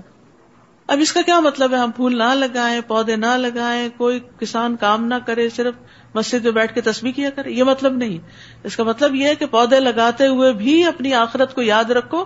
پودے ہاتھ سے لگانے ہیں، زبان خالی ہے، زبان سے سبحان اللہ والحمد للہ ولا الہ الا اللہ واللہ اکبر پڑھتے رہو. اور ایک اور انسٹرکشن یہاں جو دی گئی وہ کیا ہے؟ وخفض جناحک للمؤمنین. مومنوں کے لیے اپنے پہلو جو ہے نرم کر لیجئے، یعنی اپنے فالوورز کو، اپنی ٹیم کو، اپنے ساتھیوں کو اپنے قریب کر لیجئے. کبھی آپ نے دیکھا ہوگا مرغی جو اپنے چند چکس کو لے کے چل رہی ہوتی، بڑا ہی پیارا منظر ہوتا ہے جس میں وہ ان کو سکھا رہی ہوتی کہ دانا ان کا کیسے چگنا ہے. تو اتنے میں کوئی جہاز گزرتا ہے یا کوئی چیل اس کو دکھائی دیتی ہے تو وہ اپنے پر کیسے کرتی، پھیلا لیتی ہے اور سارے بچوں کو نیچے لے آتی. یعنی ان کو ایک احساس تحفظ دیتی. لیڈر کی یہ کوالٹی ہونی چاہیے کہ وہ اپنی ٹیم کو کانفیڈنس دے، احساس تحفظ دے، ان کو اعتماد دے کہ کچھ فرق نہیں پڑتا، فکر نہ کرو، سب ٹھیک ہو جائے گا. اور پھر قریب کرنے کا معنی بھی ہے. ابن عباس کہتے ہیں کہ نبی صلی اللہ علیہ وسلم سے لوگوں کو دھکیلا نہیں جاتا تھا، نہ مارا جاتا تھا. جو قریب آنا چاہتا تھا آنے دیا جاتا تھا. آپ صلی اللہ علیہ وسلم کمزور مسلمانوں کے پاس جاتے، ان سے ملاقات کرتے، ان کے مریضوں کی بیمار پرسی کرتے، ان کے جنازوں میں حاضر ہوتے. یعنی انسان کو اگر کوئی بڑا مرتبہ دنیا میں مل جائے تو غریبوں کو بھولے نہیں، ایسی جگہوں پہ جائے جہاں انسان کا دل نرم ہو. جابر کہتے ہیں کہ آپ چلنے میں پیچھے رہتے، کمزور کو چلاتے اور اپنے پیچھے بٹھاتے اور ان کے لیے دعائیں کرتے، لوگوں کی حاجتیں پوری کرتے. نبی صلی اللہ علیہ وسلم بڑے رحم دل تھے. جب کوئی آپ کے پاس آتا آپ اس سے وعدہ کر لیتے اور اس سے پورا کرتے، بشرطے کہ آپ کے پاس ہوتا. کبھی نہیں بھی ہوتا تھا تو قرض لے کے دوسروں کو دے دیا کرتے تھے. ایک دفعہ اقامت کہی گئی نماز کی اور ایک اعرابی آپ کے پاس آ گیا، کپڑا پکڑ لیا، کہنے لگا میرا ذرا سا کام رک گیا، آپ میرے ساتھ چلیں کہیں میں اسے بھول نہ جاؤں. آپ اس کے ساتھ چلے گئے، اس کی ضرورت پوری کی، بعد میں آ کے نماز پڑھائی، حالانکہ اقامت ہو چکی تھی. اسی طرح ایک عورت تھی جس کے عقل میں کچھ فطور تھا، تو وہ آپ کو کہنے لگی کہ میرا ایک کام ہے. آپ نے فرمایا تم جس گلی میں چاہو بیٹھ جاؤ، میں تمہارا کام کر دوں گا. تو اس عورت نے راستے میں آپ سے بات کی اور اپنا کام بتایا اور جو بھی اس کا کام تھا آپ نے کر دیا. تو یہ ہم میں سے ہر ایک کے اندر صفت ہونی چاہیے. ماں ہے تو اس کے بچے ہیں، کوئی لیڈر ہے تو اس کے فالوورز ہیں، ٹیچر ہے تو اس کے اسٹوڈنٹس ہیں. تو اسلام میں ایسا بڑا چھوٹا نہیں ہے کہ کچھ لوگ وی آئی پیز ہیں اور وہ اپروچیبل ہی نہ ہو، یہ نہیں ہونا چاہیے. اور کہہ دیجیے کہ میں تو صاف صاف عذاب سے ڈرانے والا ہوں، جیسا کہ ہم نے عذاب ان تقسیم کرنے والوں پر نازل کیا جنہوں نے قرآن کو ٹکڑے ٹکڑے کر دیا. ٹکڑے ٹکڑے کرنے کا مطلب کیا ہے؟ بعض حصے پہ ایمان لائے اور بعض کا انکار کر دیا. سو آپ کے رب کی قسم ہم ان سے ضرور ان اعمال کی باز پرس کریں گے جو وہ کرتے رہے. لہذا جو آپ کو حکم دیا جاتا ہے وہ کھل کے سنا دیجیے اور شرک کرنے والوں کی پرواہ نہ کیجیے. ان ٹھٹھا کرنے والوں کو ہم کافی ہیں جو اللہ کے ساتھ دوسرے الہ بھی قرار دیتے ہیں. ان قریب انہیں سب کچھ معلوم ہو جائے گا. ہم جانتے ہیں جو کچھ یہ لوگ کہتے ہیں، اس سے آپ کا دل گھٹتا ہے، یعنی لوگوں کی باتوں پر آپ کا دل تنگ ہوتا ہے. لہٰذا آپ اپنے رب کی حمد کے ساتھ تسبیح کیجیے اور سجدہ کیجیے. تو یہاں دل کی گھٹن کا ایک اور علاج بتایا گیا، وہ ہے نماز اور تسبیح. یعنی سبب کوئی بھی ہو، چاہے لوگوں کی باتیں ہوں یا مستقبل کا کوئی خوف ہو یا ماضی کا کوئی غم ہو، جب غم شدت پکڑے تو قرآن مجید کی تلاوت کے علاوہ تسبیح کی کثرت اور نماز کی کثرت فائدہ دیتی ہے.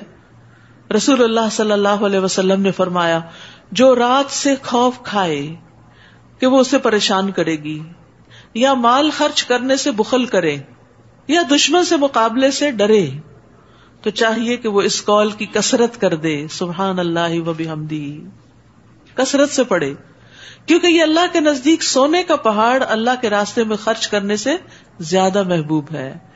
یعنی آپ سونے کا پہاڑ صدقہ کریں تو اتنا اجر نہیں ملے گا جتنا تسبیح کی کثرت سے ملے گا. وَاعْبُدْ رَبَّكَ حَتَّى يَأْتِيَكَ الْيَقِينُ، اور اپنے رب کی عبادت کیجیے حتیٰ کہ آپ کے پاس یقینی بات یعنی موت آ جائے.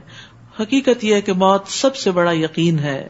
عمر بن عبدالعزیز کہتے ہیں، میں نے موت کے یقین سے بڑھ کر کوئی ایسا یقین نہیں دیکھا جو شک کے زیادہ مشابہ ہو، کیونکہ لوگ موت کا یقین رکھتے ہیں پھر بھی اس کی تیاری نہیں کرتے، گویا وہ موت کے بارے میں شک کرتے ہیں. سورۃ النحل. بسم اللہ الرحمن الرحیم. أتى أمر الله فلا تستعجلوه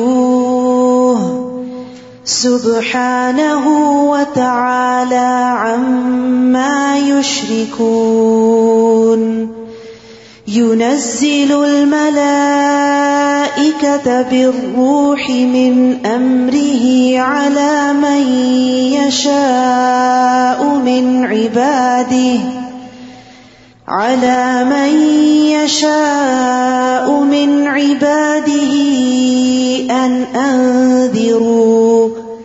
أن أنذروا أنه لا إله إلا أنا فاتقون. سورۃ النحل کو سورۃ النعم بھی کہا جاتا ہے، نعمتوں کا ذکر ہے. سورۃ الحجر میں نعمت قرآن کا ذکر ہے جو سب سے بڑی نعمت ہے نعمتوں میں، اور سورۃ النحل میں کونی نعمتوں کا ذکر ہے جو کائنات میں بکھری ہوئی ہیں، انسان کے فائدے کے لیے اللہ نے پیدا کی ہیں. اور اس سورت میں اللہ تعالیٰ نعمتوں کے اصول اور قواعد بھی بیان کرتے ہیں. اتا امر اللہ فلا تستعجلوہ سبحانہ وتعالی عما یشرکون. اللہ کا حکم آ پہنچا، لہذا اس کے لیے جلدی نہ مچاؤ. وہ پاک ہے اور اس سے بلند تر ہے جو یہ لوگ شرک کرتے ہیں. وہ اپنے بندوں میں سے جس پر چاہتا ہے اپنے حکم سے وحی دے کر فرشتے نازل کرتا ہے. بالروح، روح کے ساتھ. قرآن مجید کو بھی روح کہا گیا ہے کیونکہ روح کے لیے روح ہی غذا ہے. اور ان بندوں کو حکم دیتا ہے کہ متنبہ کر دو کہ میرے سوا کوئی الہ نہیں، لہذا مجھی سے ڈرو. اس نے آسمانوں اور زمین کو حق کے ساتھ پیدا کیا ہے، اور جو کچھ یہ لوگ شرک کر رہے ہیں اللہ اس سے بلند و برتر ہے. اس نے انسان کو نطفے سے پیدا کیا، مگر دیکھتے ہی دیکھتے اسی کے بارے میں کلم کلا جھگڑالو بن گیا. یعنی ابن آدم جو ہے وہ ہر چیز کے بارے میں بحث کرتا ہے، حتیٰ کہ اللہ کے وجود کے بارے میں، آخرت کے بارے میں، دین کے احکامات کے بارے میں. پیدا اللہ نے کیا، چاہیے تھا کہ اللہ کے آگے سر جھکا دے، ہر چیز کو مان جائے بغیر کسی بحث مباحثے کے. لیکن اللہ نے عقل کیا دی یا کچھ سوچنے سمجھنے کی صلاحیت کیا دی کہ خود اللہ کے وجود کو چیلنج کرنے لگتا ہے. وَالْأَنْعَامَ خَلَقَهَا لَكُمْ فِيهَا دِفْءٌ وَمَنَافِعُ وَمِنْهَا تَأْكُلُونَ. نیز چوپایوں کو بھی اس نے پیدا کیا جن میں سے بعض کی اون سے گرم کپڑے بنا کر تم سردی سے بچتے ہو. لَكُمْ فِيهَا دِفْءٌ وَمَنَافِعُ وَمِنْهَا تَأْكُلُونَ. نیز اور بھی کئی فائدے اٹھاتے ہو اور بعض کو تم کھاتے بھی ہو. یعنی جانوروں کے حقوق کا یہاں پر ذکر کیا گیا ہے. یہ اللہ نے تمہارے لیے پیدا کیے اور تم ان سے فائدے اٹھاتے ہو تو پھر ان کا خیال بھی رکھو. نیز جب تم انہیں شام کو چرا کر لاتے ہو اور جب صبح چرانے لے جاتے ہو تو اس میں تمہارے لیے ٹھاٹھ بھی ہے، خوبصورتی ہے. نیز وہ جانور تمہارے بوجھ ایسے شہر تک اٹھا کر لے جاتے ہیں جہاں تم سخت جانفشانی کے بغیر نہیں پہنچ سکتے. بلا شبہ تمہارا رب بڑا شفیق اور رحم کرنے والا ہے. اس نے گھوڑے، خچر اور گدھے بھی پیدا کیے تاکہ تم ان پر سواری کرو، اور وہ تمہارے لیے باعث زینت بھی ہیں.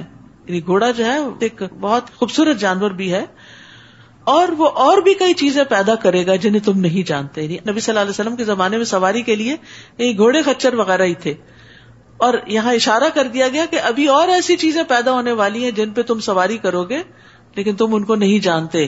وَيَخْلُقُ مَا لَا تَعْلَمُونَ. اور ایک اور معنی اس کا یہ ہے کہ اللہ نے جو چیزیں تخلیق کی ہیں کچھ تو ان میں سے تم دیکھتے ہو اور کچھ ایسے بھی ہیں جن کو تم جانتے ہی نہیں. مثلا براق، تو براق کے بارے میں ہمیں نبی صلی اللہ علیہ وسلم نے خبر دی، ورنہ ہمیں کیا پتا براق کیا ہوتا ہے.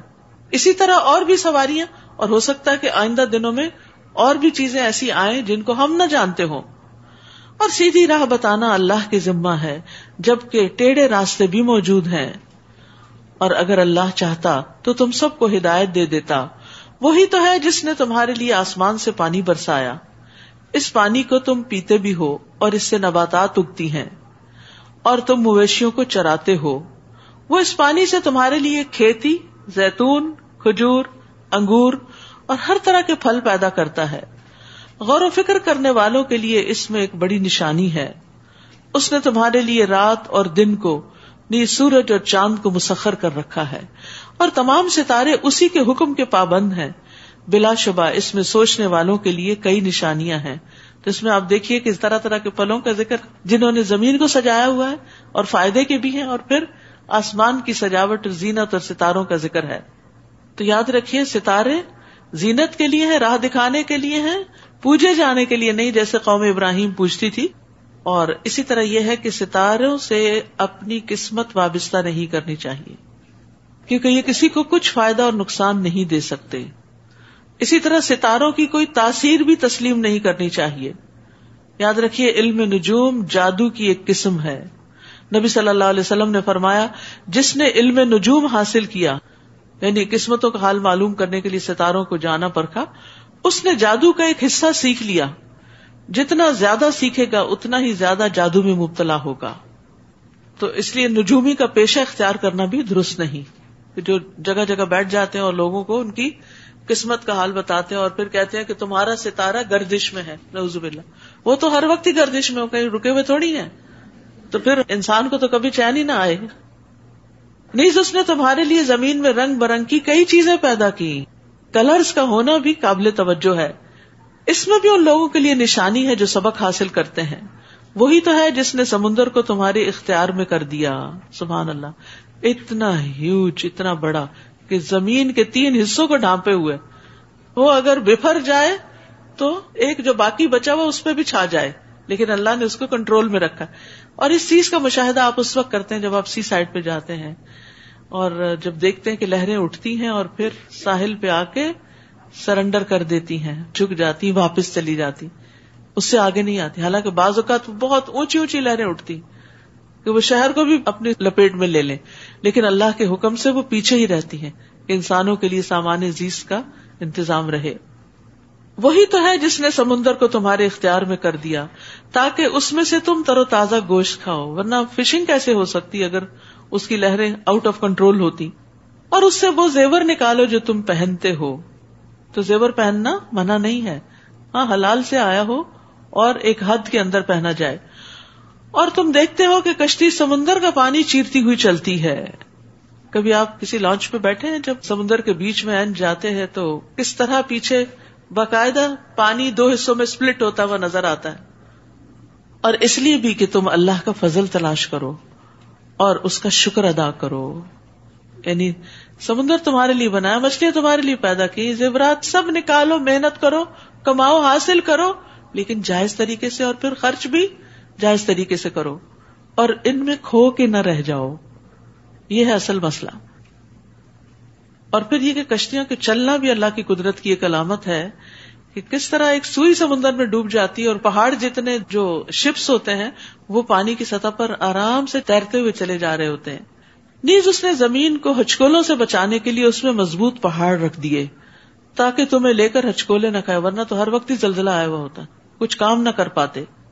اور نہریں بھی بنائی اور راستے بھی تاکہ تم آتے جاتے وقت راہ پا سکو. یعنی کچھ انسان نے روڈز بنائی ہیں, لیکن کچھ جو ہے وہ بالکل قدرتی راستے ہیں. پہلے زمانے میں روڈز بنائی نہیں جاتی تھی, لوگ انہی قدرتی راستوں پر چل کر ایک جگہ سے دوسری جگہ جاتے تھے. اس نے زمین میں راستہ بتانے والی علامتیں رکھ دی, اور تاروں سے بھی لوگ ہدایت پاتے ہیں, لیکن کچھ لوگ بھٹک بھی جاتے ہیں. وہ تاروں کو اپنی قسمت کا حال معلوم کرنے کا ذریعہ بنا لیتے ہیں, جبکہ اللہ نے ان کو کچھ اور مقاصد کے لیے پیدا کیا ہے. اب ذرا سوچو, کیا وہ اللہ جو یہ سب چیزیں پیدا کرتا ہے اس جیسا ہو سکتا ہے جو کچھ بھی پیدا نہیں کر سکتا؟ خالق اور غیر خالق برابر نہیں ہو سکتے. پھر بھی تمہیں سمجھ نہیں آتی. جو لوگ اللہ کو نہیں مانتے وہ سوچیں کہ یہ سب کچھ کس نے بنایا, خود سے تو نہیں بن سکتا. اور جب کوئی چیز بنتی ہے تو وہ کسی مٹیریل سے بنتی ہے, تو وہ مٹیریل کہاں سے آیا؟ مثلاً اگر آپ یہ کہیں کہ آسمان خود ہی بن گیا, چلو مان لیتے ہیں, کس چیز سے بنا؟ جس چیز سے بنا وہ کہاں سے آئی, اس کو کس نے بنایا؟ اسی طرح زمین پہ جو چیزیں ہیں ان کو کس نے بنایا؟ ہم تو کہتے ہیں اللہ نے بنایا, اللہ نے یہ سب کچھ پیدا کیا, کن کہہ کے پیدا کیا, یا سٹیجز میں پیدا کیا, بتدریج پیدا کیا. لیکن یہ کہنا کہ یہ خود سے خود ہی سب کچھ وجود میں آ گیا, تو سب خود سے خود وجود میں نہیں آ سکتا. اسلام اس چیز کا جواب دیتا ہے کہ اللہ خالق کل شیء وہو علی کل شیء وکیل. اللہ ہی ہر چیز کا خالق ہے اور وہ ہر چیز پر نگران بھی ہے. وَإِن تَعُدُّوا نِعْمَةَ اللَّهِ لَا تُحْصُوهَا إِنَّ اللَّهَ لَغَفُورٌ رَحِيمٌ. اور اگر تم اللہ کی نعمتیں گننا چاہو تو کبھی ان کا حساب نہ رکھ سکو گے. بلا شبہ اللہ معاف کرنے والا, رحم کرنے والا ہے. تو اللہ سبحانہ وتعالی اس صورت میں بہت سی نشانیوں کا ذکر کریں گے کائنات کی, تاکہ لوگ اللہ کو پہچانے اور اس کی وحدانیت کا اقرار کریں. وَاللَّهُ يَعْلَمُ مَا تُسِرُّونَ وَمَا تُعْلِنُونَ. اور جو کچھ تم چھپاتے ہو یا ظاہر کرتے ہو اللہ سب کچھ جانتا ہے. اور اللہ کے سوا جنہیں یہ لوگ پکارتے ہیں وہ کوئی چیز کیا خاک پیدا کریں گے؟ وہ تو خود پیدا کیے گئے, یعنی وہ کچھ بھی پیدا نہیں کر سکتے, وہ تو پیدا کیے گئے ہیں. جو پیدا کیا جاتا ہے وہ آگے کیا کر سکتا ہے؟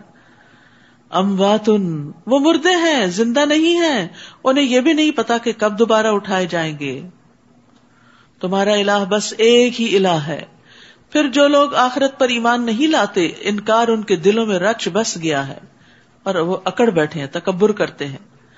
جو کچھ یہ لوگ چھپاتے ہیں یا جو ظاہر کرتے ہیں اللہ یقیناً سب کچھ جانتا ہے. اور وہ تکبر کرنے والوں کو قطعاً پسند نہیں کرتا، کیونکہ تکبر انسان کو حق سے روک دیتا ہے. اور جب ان سے پوچھا جائے کہ تمہارے رب نے کیا نازل کیا تو کہتے ہیں بس پہلے لوگوں کی داستانیں ہی ہیں. یعنی اللہ کا انکار کرنے والے یا اللہ کے ساتھ شریک ٹھہرانے والے اللہ کی قدر نہیں کرتے، اس کا حق ادا نہیں کرتے، اور نہ وہ اس کلام کی قدر پہچانتے ہیں. قرآن کی قدر و قیمت وہی پہچانتا ہے جو قرآن کے بھیجنے والے پر ایمان رکھتا ہے. تو یہ ایمان ہی کی لذت اور چاشنی ہوتی ہے جو انسان پھر اللہ ہی کے حکم سے دیگر چیزوں پر ایمان لا کر محسوس کرتا ہے. اور یہ اس لیے کہتے ہیں کہ قیامت کے دن اپنے بوجھ تو پورے کے پورے اٹھائیں، اور کچھ ان لوگوں کے بھی جنہیں وہ بغیر علم کے گمراہ کرتے رہے، دیکھو کیسا برا بوجھ ہے جو وہ اٹھائیں گے. ان سے پہلے بھی لوگ حق کے خلاف چالیں چلتے رہے ہیں، پھر اللہ نے ان کے مکر کی عمارت کو بنیادوں سے اکھاڑ پھینکا اور اوپر سے چھت بھی ان پر گرا دی، اور انہیں عذاب ایسی جگہ سے آیا جہاں سے ان کا وہم و گمان بھی نہ تھا.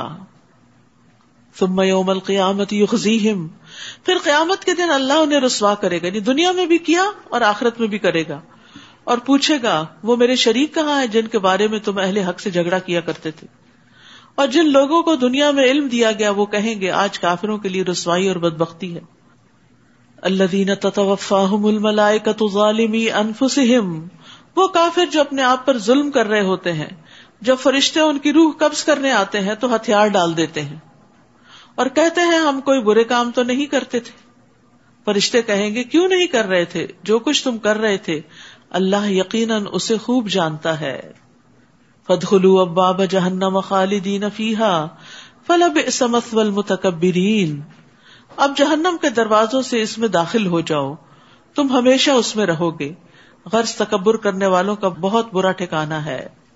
تو ان آیات سے پتہ چلتا ہے کہ مرنے کے فوراً بعد ہی روح پہ عذاب شروع ہو جاتا ہے، کیونکہ وہ کہتے ہیں نا کہ فادخلوا ابواب جہنم، ادھر سے جانیں نکالی، ادھر سے ان کو جہنم میں بھیجا. یعنی جس دن وہ فوت ہوں گے اور ان کی روحیں نکل جائیں گی، ان کی قبروں میں ان کے جسموں کو جہنم کی تپش اور گرم لو پہنچے گی، اور ان کی روحیں جو ہیں وہ جہنم میں پھینکی جائیں گی سجین میں. پھر جب قیامت کا دن آئے گا تو ان کی روحوں کو ان کے جسموں میں داخل کر کے ان کو ہمیشہ ہمیشہ کے لیے پھر جہنم میں چھوڑ دیا جائے گا. بس دنیا کی زندگی ہے موج میلہ، مرنے کے بعد جسم اور روح دونوں مصیبت میں الگ الگ، ان دونوں کا آپس میں کنیکشن بھی رہتا ہے. جیسے سورج اور ہمارا کنیکشن، سورج کروڑوں میل دور ہے لیکن اس کی شعاعیں ہم پر پڑتی ہیں اور ہم محسوس کرتے ہیں گرمی، سردی، جلن. اسی طرح جسم اور روح کتنے بھی دور ہوں ان کا آپس میں اسی طرح کا کنیکشن ہوتا ہے. جو عذاب روح پہ ہو رہا ہوتا ہے وہ جسم محسوس کرتا ہے. تو اس لیے مرتے ہی عذاب کی خبر دے دی گئی کہ عذاب میں داخل ہو جاؤ. رسول اللہ صلی اللہ علیہ وسلم نے فرمایا اگر وہ گناہگار آدمی ہو یعنی مرنے والا تو فرشتے کہتے ہیں اے خبیث روح نکل جو خبیث جسم میں رہی، قابل مذمت ہو کر اس میں سے نکل، ذلیل ہو کے نکل، کھولتے ہوئے پانی اور کانٹے دار کھانے کی خوشخبری قبول کر لو، یعنی اب تمہارے لیے یہ انجام ہے، اور اس کے علاوہ دیگر انواع و اقسام کے عذاب کی بھی خوشخبری قبول کر لو. اس کے سامنے یہ جملے بار بار دہرائے جاتے ہیں یہاں تک کہ اس کی روح نکل جاتی. یعنی موت کے وقت بھی جب جان لی جا رہی ہوتی ہے تو اس کو ڈانٹ پڑ رہی ہوتی ہے اور اس کو آئندہ کے لیے بھی بری خبریں سنائی جا رہی ہوتی. اس وقت حسرتوں کا کیا عالم ہوگا. اور یہی بات جب پرہیزگاروں سے پوچھی جاتی ہے کہ تمہارے رب نے کیا نازل کیا تو وہ کہتے ہیں بھلائی ہی بھلائی، یعنی انہیں سارے قرآن کے اندر خیر نظر آتی ہے. ایسے لوگ جنہوں نے اچھے کام کیے ان کے لیے اس دنیا میں بھی بھلائی ہے اور آخرت کا گھر تو بہت بہتر ہے، اور تقوی والوں کے لیے کیا ہی اچھا گھر ہے یعنی آخرت کا. وَلَنِعْمَ دار المتقین، دار المتقین کتنا خوبصورت ہے، کتنا عمدہ ہے. تو دنیا کی بھلائی کیا ہے؟ پاکیزہ زندگی، اور آخرت کی بھلائی نعمتوں بھری جنتیں. جنات عدن يدخلونها، دائمی باغات جن میں وہ داخل ہوں گے، ان میں نہریں جاری ہوں گی اور جو کچھ بھی وہ چاہیں گے انہیں وہاں ملے گا. اللہ تعالیٰ پرہیزگاروں کو اسی طرح جزا دیتا ہے. انسان کی بہت سی خواہشات ہیں، کہتے ہیں نا کہ ہزاروں خواہشیں ایسی کہ ہر خواہش پہ دم نکلے. بہت نکلے میرے ارمان مگر پھر بھی کم نکلے. تو دنیا میں تو انسان کی بے شمار خواہشات ہیں جو پوری ہو نہیں پاتی. آپ جتنی محنت کر لیں، کوشش کر لیں، طلب کر لیں، لیکن وہ ساری چیزیں نہیں پوری ہوں گی جو آپ حاصل کرنا چاہتے ہیں. لیکن اللہ نے ان خواہشات کے پورا ہونے کی ایک جگہ رکھ دی، دائمی باغات، جنات و عدن، جن میں وہ داخل ہوں گے، ان میں نہریں جاری ہوں گی، اور جو کچھ بھی وہ چاہیں گے انہیں ملے گا. تو اللہ تعالیٰ پرہیزگاروں کو ایسی ہی جزا دیتا ہے. قرآن مجید میں آتا ہے نا، وَلَكُمْ فِيهَا مَا تَشْتَهِي أَنفُسُكُمْ وَلَكُمْ فِيهَا مَا تَدَّعُونَ نُزُلًا مِّن غَفُورٍ رَحِيمٍ. وہاں تمہارا جو جی چاہے گا تمہیں ملے گا، اور جو کچھ تم مانگو گے تمہارا ہوگا. یہ بخشنے والے مہربان کی طرف سے مہمانی ہوگی. صرف خواہش کرنے پر ہی کھانا سامنے آ جائے گا. حدیث میں آتا ہے کہ جنتی شخص جنت کے پرندوں میں سے ایک پرندہ کھانے کی خواہش کرے گا کہ آج مجھے پرندے کا گوشت کھانا ہے، تو وہ اس کے ہاتھ میں پکا ہوا اور ٹکڑے کیا ہوا آ گرے گا.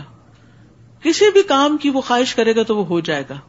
نبی صلی اللہ علیہ وسلم فرمایا کہ اہل جنت میں سے ایک شخص اپنے رب سے کاشتکاری کی اجازت چاہے گا کہ مجھے فارمنگ کرنی ہے. تو اللہ تعالیٰ اس سے فرمائے گا کیا تو اپنی موجودہ حالت کو خوش نہیں ہے جو ملا ہوا ہے؟ وہ کہے گا کیوں نہیں، لیکن مجھے پسند ہے کہ میں کھیتی باڑی کروں. آپ نے فرمایا پھر وہ بیج کاشت کرے گا، پلک جھپکنے میں وہ اگائے گا، فوراً سیدھا ہوگا اور کاٹنے کے بھی قابل ہو جائے گا. دیکھتے ہی دیکھتے پہاڑ کی طرح انبار لگ جائے گا.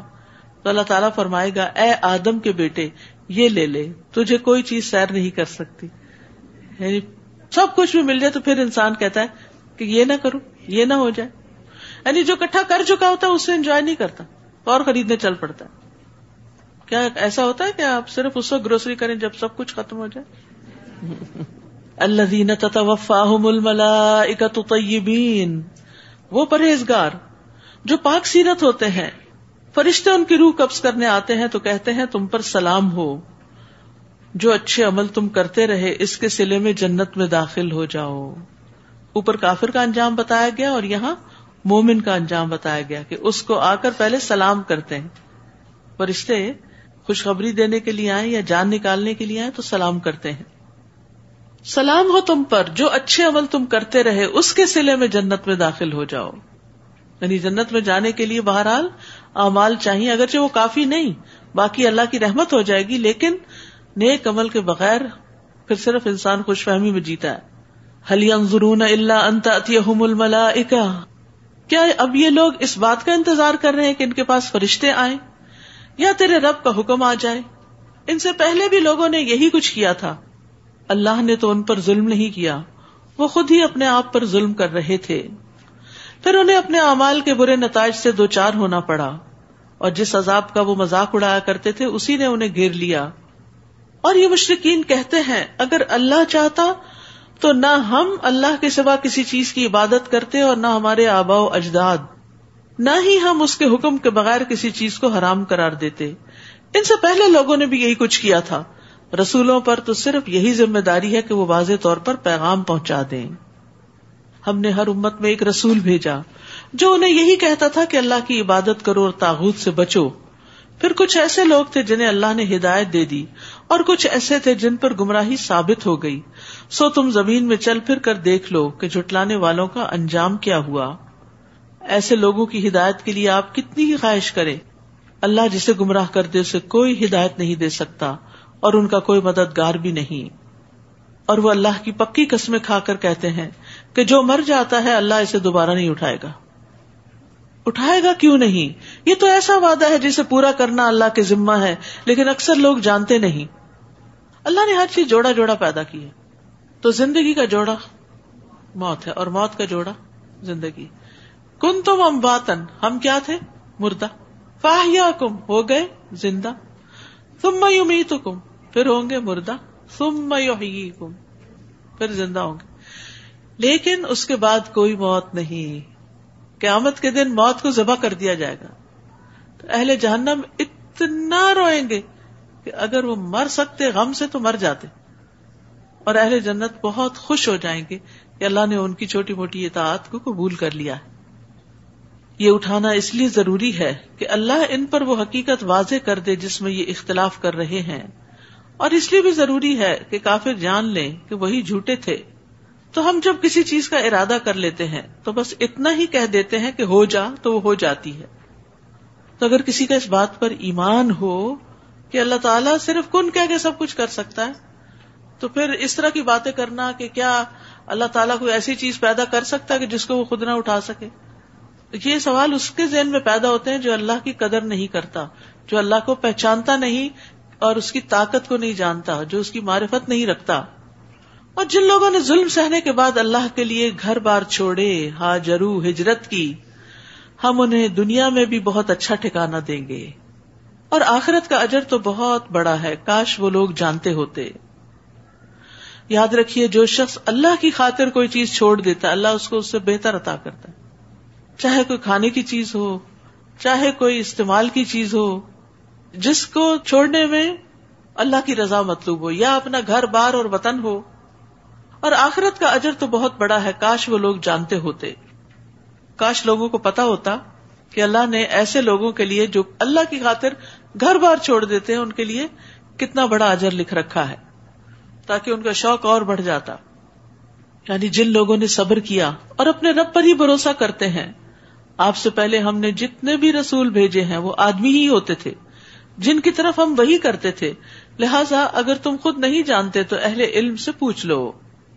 ان رسولوں کو ہم نے واضح دلائل اور کتابیں دے کر بھیجا تھا, اور آپ کی طرف یہ ذکر یعنی قرآن اس لیے نازل کیا گیا ہے تاکہ آپ لوگوں کو واضح طور پر بتا دیں کہ ان کی طرف کیا چیز نازل کی گئی ہے, اس لیے کہ وہ اس میں غور و فکر کریں. جو لوگ بری چالیں چل رہے ہیں, کیا وہ اس بات سے بے خوف ہو گئے ہیں کہ اللہ انہیں زمین میں دھسا دے, یا ایسی جگہ سے ان پر عذاب آ جائے جہاں سے آنے کا انہیں وہم و گمان بھی نہ ہو, یا انہیں چلتے پھرتے ہی پکڑ لے تو یہ لوگ اسے عاجز کرنے کی طاقت نہیں رکھتے, یا انہیں اس طرح پکڑ لے کہ وہ کمزور ہو کر تباہ ہو جائیں. بلا شبہ آپ کا رب ترس کھانے والا اور رحم کرنے والا ہے جو انہیں مہلت پہ مہلت دیے جا رہا ہے. اولم یروا الی ما خلق اللہ من شیء, کیا ان لوگوں نے اللہ کی پیدا کردہ اشیاء میں سے کسی چیز کو بھی نہیں دیکھا کہ اس کا سایہ کیسے دائیں سے بائیں اور بائیں سے دائیں اللہ کے سامنے سجدہ کرتے ہوئے ڈلتا رہتا ہے. یعنی سائے کو دیکھ کے ہم کبھی نہیں سوچتے کہ سجدہ کر رہا ہے. اور یہ سب چیزیں انتہائی عجز کا اظہار کر رہی ہیں, باقی چیزیں بھی اللہ کے آگے جھکی ہوئی ہیں. آسمانوں اور زمین میں جتنی مخلوق ہے اور فرشتے بھی سب اللہ ہی کو سجدہ کرتے ہیں اور کبھی تکبر نہیں کرتے. وہ اپنے رب سے ڈرتے رہتے ہیں جو ان کے اوپر ہے, اور وہی کام کرتے ہیں جو انہیں حکم دیا جاتا ہے. سجدہ کر لیجیے. یہاں سجدہ کرنے کی کیا حکمت ہے؟ کیونکہ فرشتوں نے سجدہ کیا تھا نا, یا فرشتوں کا ذکر ہے, تو ہمیں بھی سجدہ کرنا چاہیے. وقال اللہ لا تتخذوا الہین اثنین, اللہ تعالیٰ فرماتے ہیں کہ دو الہ نہ بناؤ, الہ صرف ایک ہی ہے لہذا مجھے سے ڈرو. اگر دو کی اجازت نہیں تو تین اور پانچ اور زیادہ کی تو پھر ہے ہی نہیں. آسمانوں اور زمین میں جو کچھ ہے سب کچھ اسی کا ہے اور اسی کی عبادت لازم ہے. پھر کیا تم اللہ کے سوا دوسروں سے ڈرتے ہو؟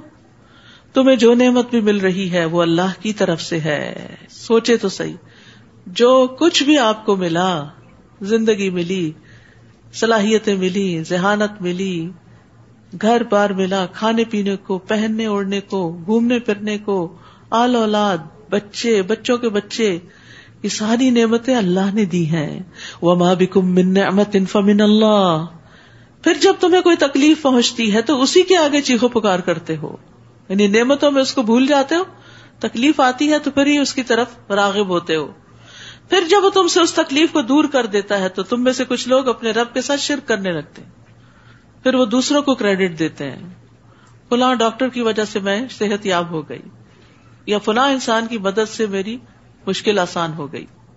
اللہ کا فضل ساتھ یاد رکھنا چاہیے کہ اللہ کے فضل سے فلاں نے مدد کر دی تو ایسا ہو گیا.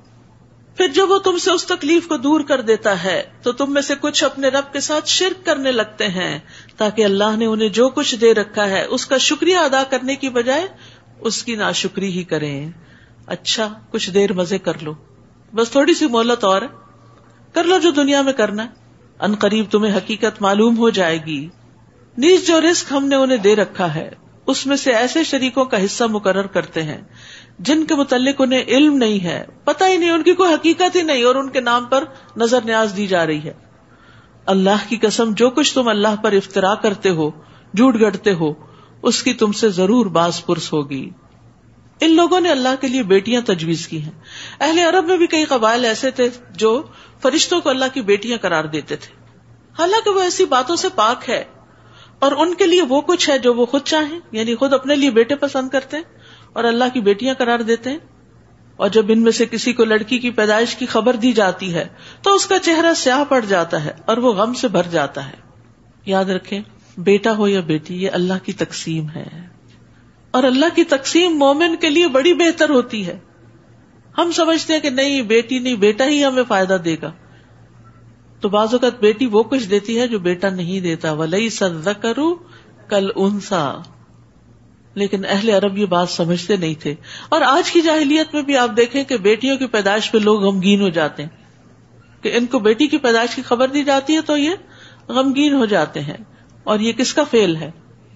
یہ مشرکین مکہ کا فعل تھا.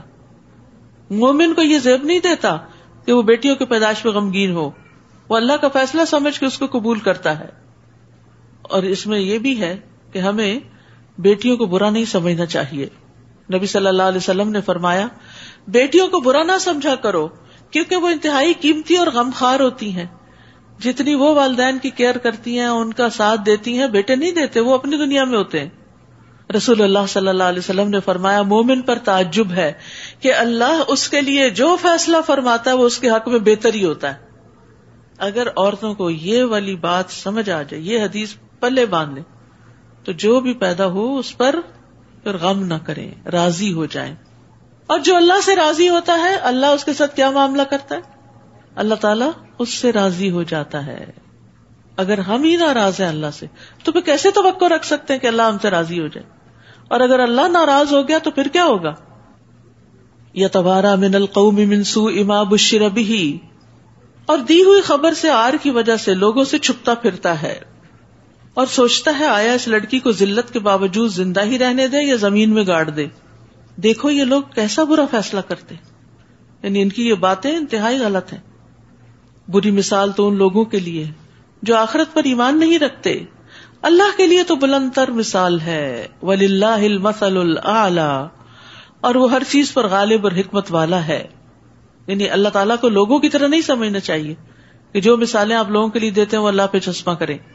اگر اللہ لوگوں کو ان کے ظلم کی بنا پہ پکڑنے لگتا تو زمین پر کوئی جاندار مخلوق باقی نہ رہ جاتی. ہر جان والا کسی نہ کسی طور پر کسی نہ کسی کے ساتھ زیادتی کر جاتا ہے. لیکن وہ ایک معین عرصے تک ڈھیل دیے جاتے ہیں، پھر جب وہ مدت آ جاتی ہے تو اللہ کا عذاب ان سے گھڑی بھر کے لیے بھی آگے پیچھے نہیں ہو سکتا. ظالم اپنے ساتھ ساتھ دوسروں کا بھی نقصان کرتے ہیں. یعنی بعض لوگ ظالم نہیں ہوتے، ظالموں کا ساتھ دیتے ہیں.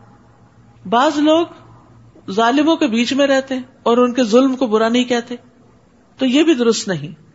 ابو ہریرہ کہتے ہیں انہوں نے ایک آدمی کو کہتے ہوئے سنا، بے شک ظالم اپنے آپ ہی کو نقصان پہنچاتا ہے. تو انہوں نے کہا تم نے بہت بری بات کہی. بے شک ایک پرندہ اپنے گھونسلے میں ظالم کے ظلم کی وجہ سے ہی مر جاتا ہے.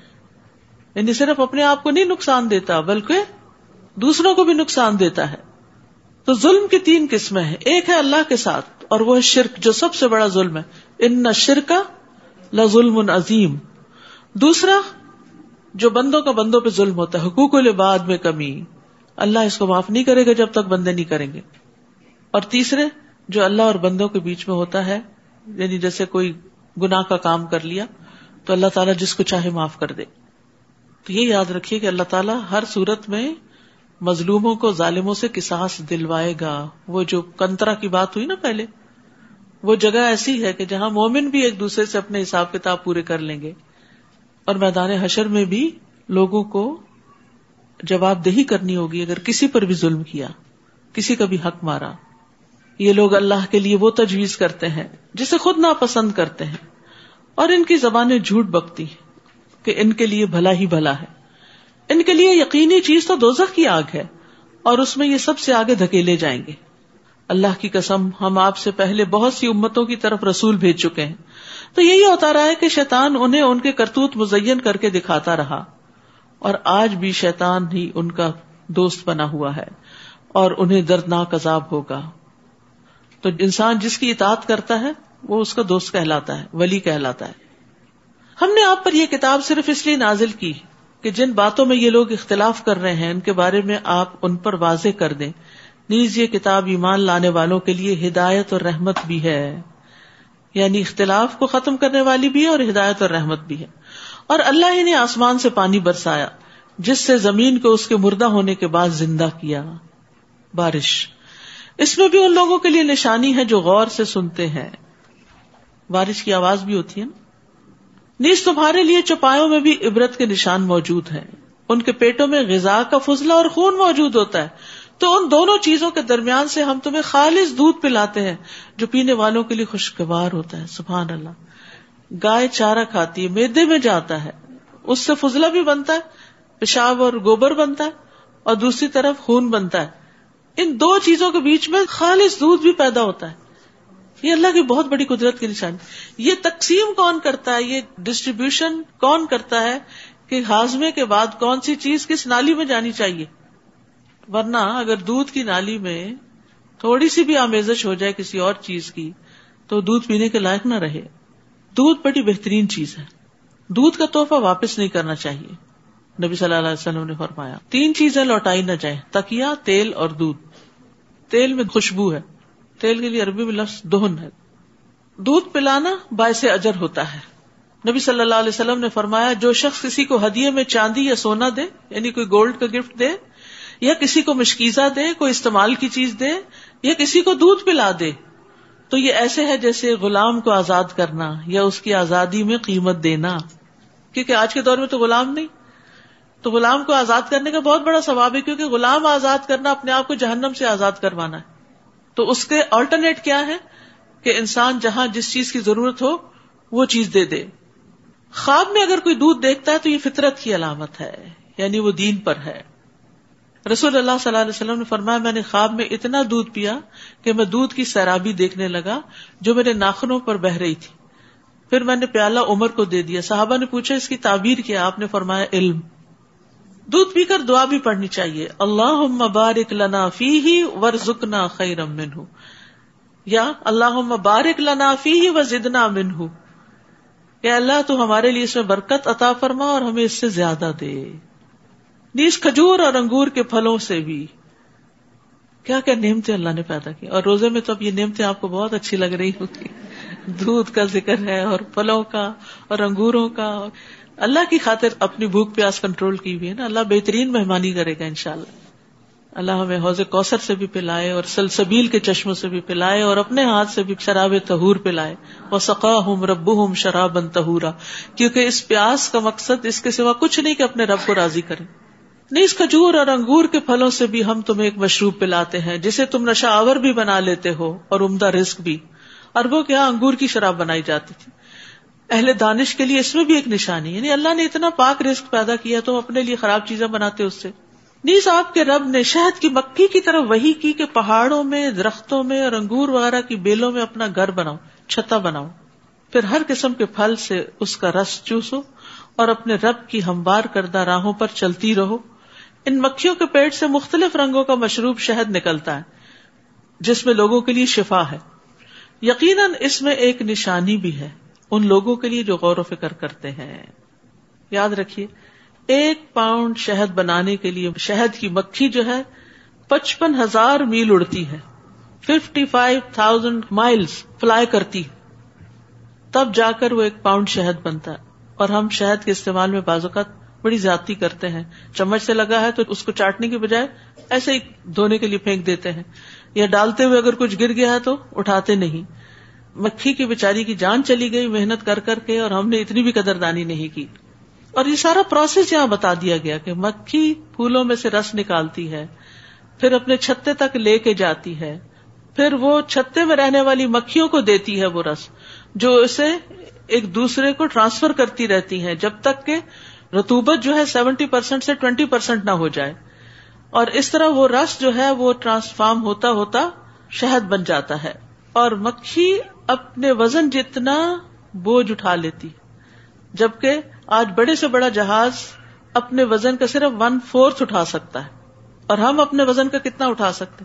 جتنا ہمارا وزن ہے. آپ سب کو پتہ ہی ہوگا، یہ ڈر کے مارے نہیں کیا ہوگا. کیا اتنا بوجھ ہم اٹھا لیتے ہیں؟ ہم اتنا بوجھ نہیں اٹھا سکتے. بچہ ذرا سا بڑا ہو جائے تو ہم کہتے ہیں اب نہیں اٹھایا جاتا, اس کو پرام میں ڈالو. تو یہ ایک مکھی کتنی محنت کرتی, اور اس میں بے شمار سبق ہے, اور کتنی آرگنائزڈ وے میں, اور کس طرح پھر بہترین مشروب کے اس میں شفا رکھ دی گئی. بعض کے خیال میں ہر بیماری کے لیے, اور بعض کے خیال میں مخصوص بیماریوں کے لیے شفا ہے, ہر بیماری کے لیے نہیں ہے. لیکن بہرحال ایک مفید ڈرنک ہے جس کو پانی میں یا دودھ میں یا دوسرے غذاؤں کے ساتھ ملا کے استعمال کیا جا سکتا ہے, اور مرہم بھی ہے لگانے کے لیے, آئنٹمنٹ کی طرح بھی کام کرتی ہے. رسول اللہ صلی اللہ علیہ وسلم نے فرمایا 3 چیزوں میں شفا ہے, حجامہ کروانے میں یعنی سنگی لگوانے میں, شہد پینے میں, اور آگ سے داغنے میں, مگر میں اپنی امت کو آگ سے داغنے سے منع کرتا ہوں. تو گویا یہ ایک بہترین دوا بھی ہے. یہاں فرمایا ان فی ذلک لآیۃ لقوم یتفکرون, اس میں یعنی شہد کی مکھی میں اس قوم کے لیے جو غور و فکر کرتی بڑی نشانی ہے. اب دیکھیے کہ اللہ تعالیٰ مکھی کو کہتے ہیں اب یہ کرو, اب یہ کرو, اب یہ کرو, وہ سب کچھ کرتی ہے. کس کے لیے کرتی ہے بتائیے ذرا؟ اپنے لیے. وہ خود تو نہیں کھاتی, اس کو ہمیں دیتی ہے, ہمارے لیے تیار کرتی. فری ورکرز ہیں. اگر آپ نیچرل ہنی لیں, آپ کو کچھ بھی نہیں جاتا اس میں, وہ کہیں سے آتی ہیں بنا کے چلی جاتی ہیں اور آپ اتار کے مزے کرتے ہیں. کس نے یہ نعمت بخشی؟ اللہ رب العزت نے. کیا ہم بھی اللہ کے اتنے ہی فرما بردار ہیں؟ اللہ کی اطاعت میں اتنے ہی دوڑے پھر رہے ہیں؟ اور مکھی کی مثال طالب علم کی طرح بھی ہے. طالب علم بھی علم کے لیے سفر کرتا ہے, بھاگا دوڑا پھرتا ہے, اور پھر جگہ جگہ سے علم حاصل کرتا ہے, پھر اس کو آگے ٹرانسفارم کرتا ہے اور پھر اسے دینے کے قابل ہو جاتا ہے. رسول اللہ صلی اللہ علیہ وسلم نے فرمایا مومن کی مثال شہد کی مکھی کی طرح ہے جو صرف پاک چیز کھاتی ہے اور پاکیزہ پھل دیتی ہے. اگر غلطی سے کسی غلط چیز کا رس وہ کھا لے تو دوسری مکھیاں اس کو مار ڈالتی ہیں, اندر ہی نہیں آنے دیا جاتا اس کو. نبی صلی اللہ علیہ وسلم نے فرمایا بے شک مومن کی مثال شہد کی مکھی کی طرح جو پاکیزہ چیز کھاتی ہے, پاکیزہ رس خارج کرتی ہے, یعنی ان پٹ آؤٹ پٹ دونوں پاکیزہ, اور جس پھول پتی پہ بیٹھتی ہے نہ وہ ٹوٹتا نہ وہ خراب ہوتا ہے. سبحان اللہ.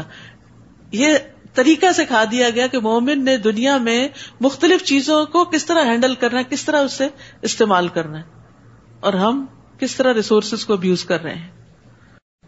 واللہ خلقکم ثم یتوفاکم ومنکم من یرد الی ارذل العمر لکی لا یعلم بعد علم شیئا ان اللہ علیم قدیر. اللہ نے تمہیں پیدا کیا پھر وہی تمہیں موت دیتا ہے. جب موت آتی ہے تو کوئی بچا نہیں سکتا, خواہ تم بالکل ہیلدی ہو, فرشتہ آئے گا روح لے کے چلا جائے گا. اور تم میں سے کچھ لوگوں کو رذیل ترین عمر تک پہنچا دیا جاتا ہے, انتہائی بڑھاپا, تاکہ سب کچھ جاننے کے بعد کچھ نہ جانے. اور بڑھاپے میں اگر اور کوئی تکلیف نہ بھی ہو تو جو بھولنے والی بیماری لگ جاتی ہے, سارا علم دھرا کا دھرا رہ جاتا ہے. انسان کی ڈگریاں دیوار پر سجائی ہوئی ہوتی ہیں اور انسان نیچے بیڈ ریڈن ہوتا ہے اور اس کو نہیں پتا ہوتا کہ سامنے والا کون ہے. شاید آپ کی زندگی میں بھی ایسے لوگوں سے انٹریکشن ہوا ہو کہ جو بہت علم والے ہوں لیکن آخری عمر میں پہنچ کر ان کو اپنے بچوں کی بھی پہچان نہیں رہی. رحم آتا ہے. اگر والدین میں سے کوئی اس حال میں ہو تو قل رب ارحمہما کما ربیانی صغیرا. ایسے مریضوں کے لیے بس اللہ سے رحم مانگنا چاہیے, کیونکہ اکثر لوگ پوچھتے ہیں کیا دعا پڑھیں ان کے لیے. رحمت کی دعا کریں کہ جو چیز ان کے حق میں بہتر ہے وہ ہو. بلا شبہ اللہ تعالیٰ سب کچھ جاننے والا اور قدرت والا ہے. نیز اللہ نے تمہیں رزق کے معاملے میں ایک کو دوسرے پہ فضیلت دے رکھی. یہ اللہ کی تقسیم ہے, کوئی ہم سے اوپر ہے کوئی نیچے ہے, تو اس پہ ناراض نہیں ہونا چاہیے, جلنا کوڑنا نہیں چاہیے.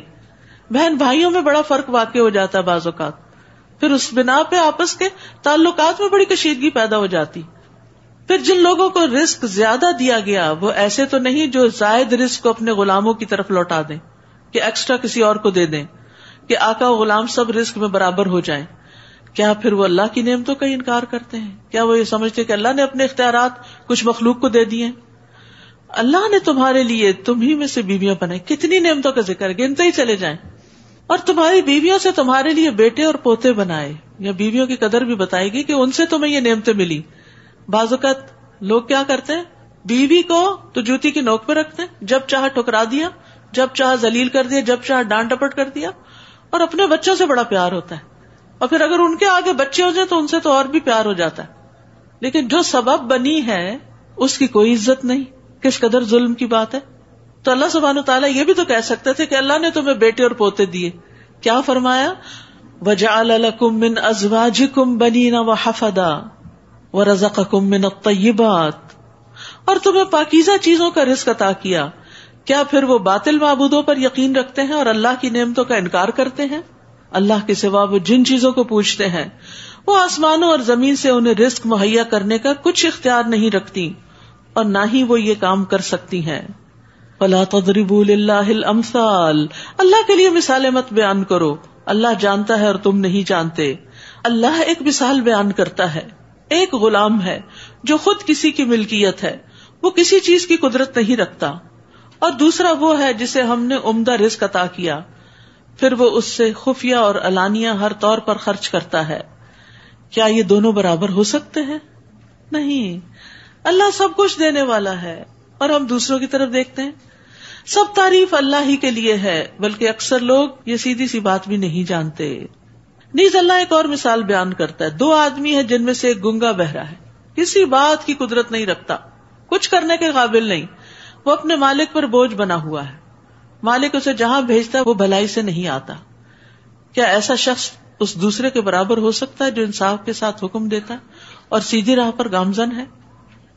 یعنی تم اللہ کو چھوڑ کے جن کے پاس جاتے ہو ان سے کسی خیر کی تمہیں توقع نہیں ہونی چاہیے. ساری خیر صرف اللہ کے ہاتھ میں ہے.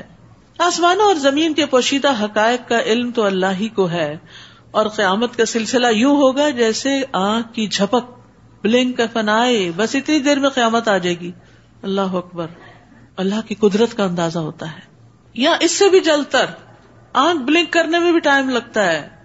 اللہ یقیناً ہر چیز پر قادر ہے. واللہ اخرجکم من بطون امہاتکم، اللہ نے تمہیں تمہاری ماں کے پیٹ سے نکالا اس حال میں کہ تم کچھ نہ جانتے تھے.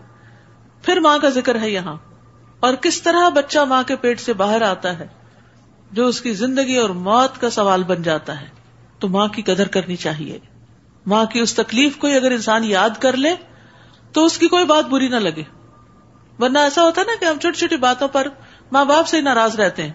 ایسے کیوں کہہ دیتے ہیں، یہ نصیحت کیوں کر دی، اس چیز سے کیوں روک دیا. نہیں، آج ہم جو دنیا انجوائے کر رہے ہیں، اور اگر نیک کام کر کے اللہ جنت دے اور ہمیشہ کے لیے انجوائے کرے، تو ذریعہ کون بنا تھا دنیا میں لانے کا. اور بعض تو ناخلف ایسے ہوتے جو کہتے کیوں لائے تھے.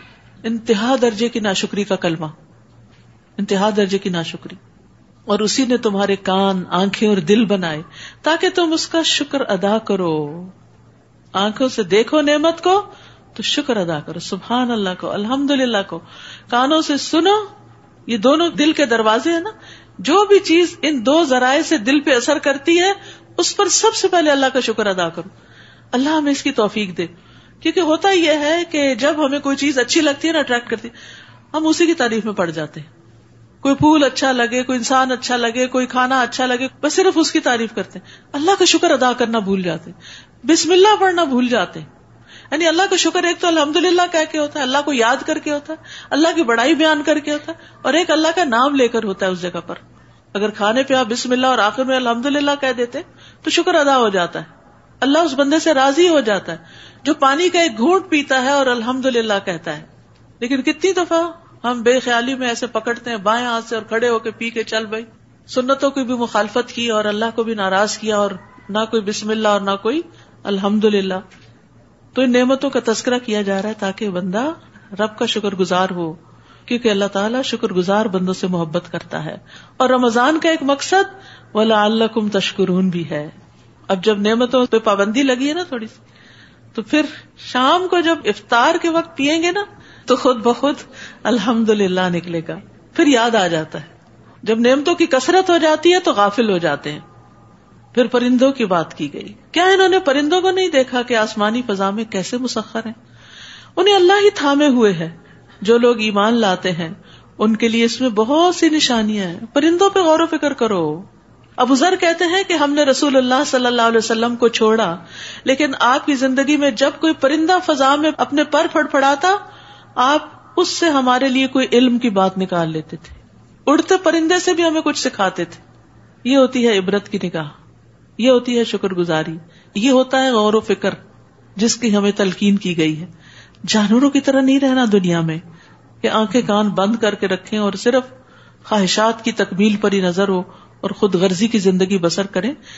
نعمتوں کو اپریشیٹ کرتے چلے جائیں, احسانات کو مانیں, اللہ کی طرف سے ان کو بھی مانیں اور جو بندوں کی طرف سے ان کو بھی, بندوں کی بھی قدردانی کریں. اور ان پرندوں اور ان جانوروں کی جو خاص طور پہ ہمارے لیے کام کرتے, جیسے شہد کی مکھی, لیکن مکھی دیکھتے ہی ہمارا حال کیا ہوتا ہے, ہم الحمدللہ کہنا بھول جاتے اور دور سے ڈرنے لگتے ہیں کہ ہمیں کاٹے گی. اس سے یہ بھی پتا چلتا ہے کہ جو چیزیں فائدہ دیتی کبھی کبھی کاٹ بھی لیتی. پھر بھی انسان کو شکر گزار ہونا چاہیے, اور اس سے شکر کیسے ادا کرے کہ کوئی بات نہیں, اگر اس نے کاٹا تو شاید بھی تو یہ دیتی ہے نا, لیکن ہم تکلیف زیادہ یاد رکھتے ہیں اور دوسرے کی مہربانی کو کم یاد رکھتے ہیں. اللہ نے تمہارے لیے تمہارے گھروں کو جائے سکون بنایا. سبحان اللہ, گھروں کی نعمتیں. انسان چاہے 7 اسٹار ہوٹل میں رہ کے آئے, جو سکون اپنی جھونپڑی میں ملتا ہے وہ کہیں نہیں ملتا. اور چوپایوں کی کھالوں سے تمہارے لیے ایسے گھر یعنی خیمے بنائے جنہیں تم نقل مکانی اور قیام دونوں حالتوں میں ہلکا پاتے ہو. اہل عرب کے یہ گھر ہوتے تھے, اور ان کی اون, پشم اور بالوں سے تمہارے لیے گھر کا سامان اور کچھ مدت کے لیے معیشت بنایا.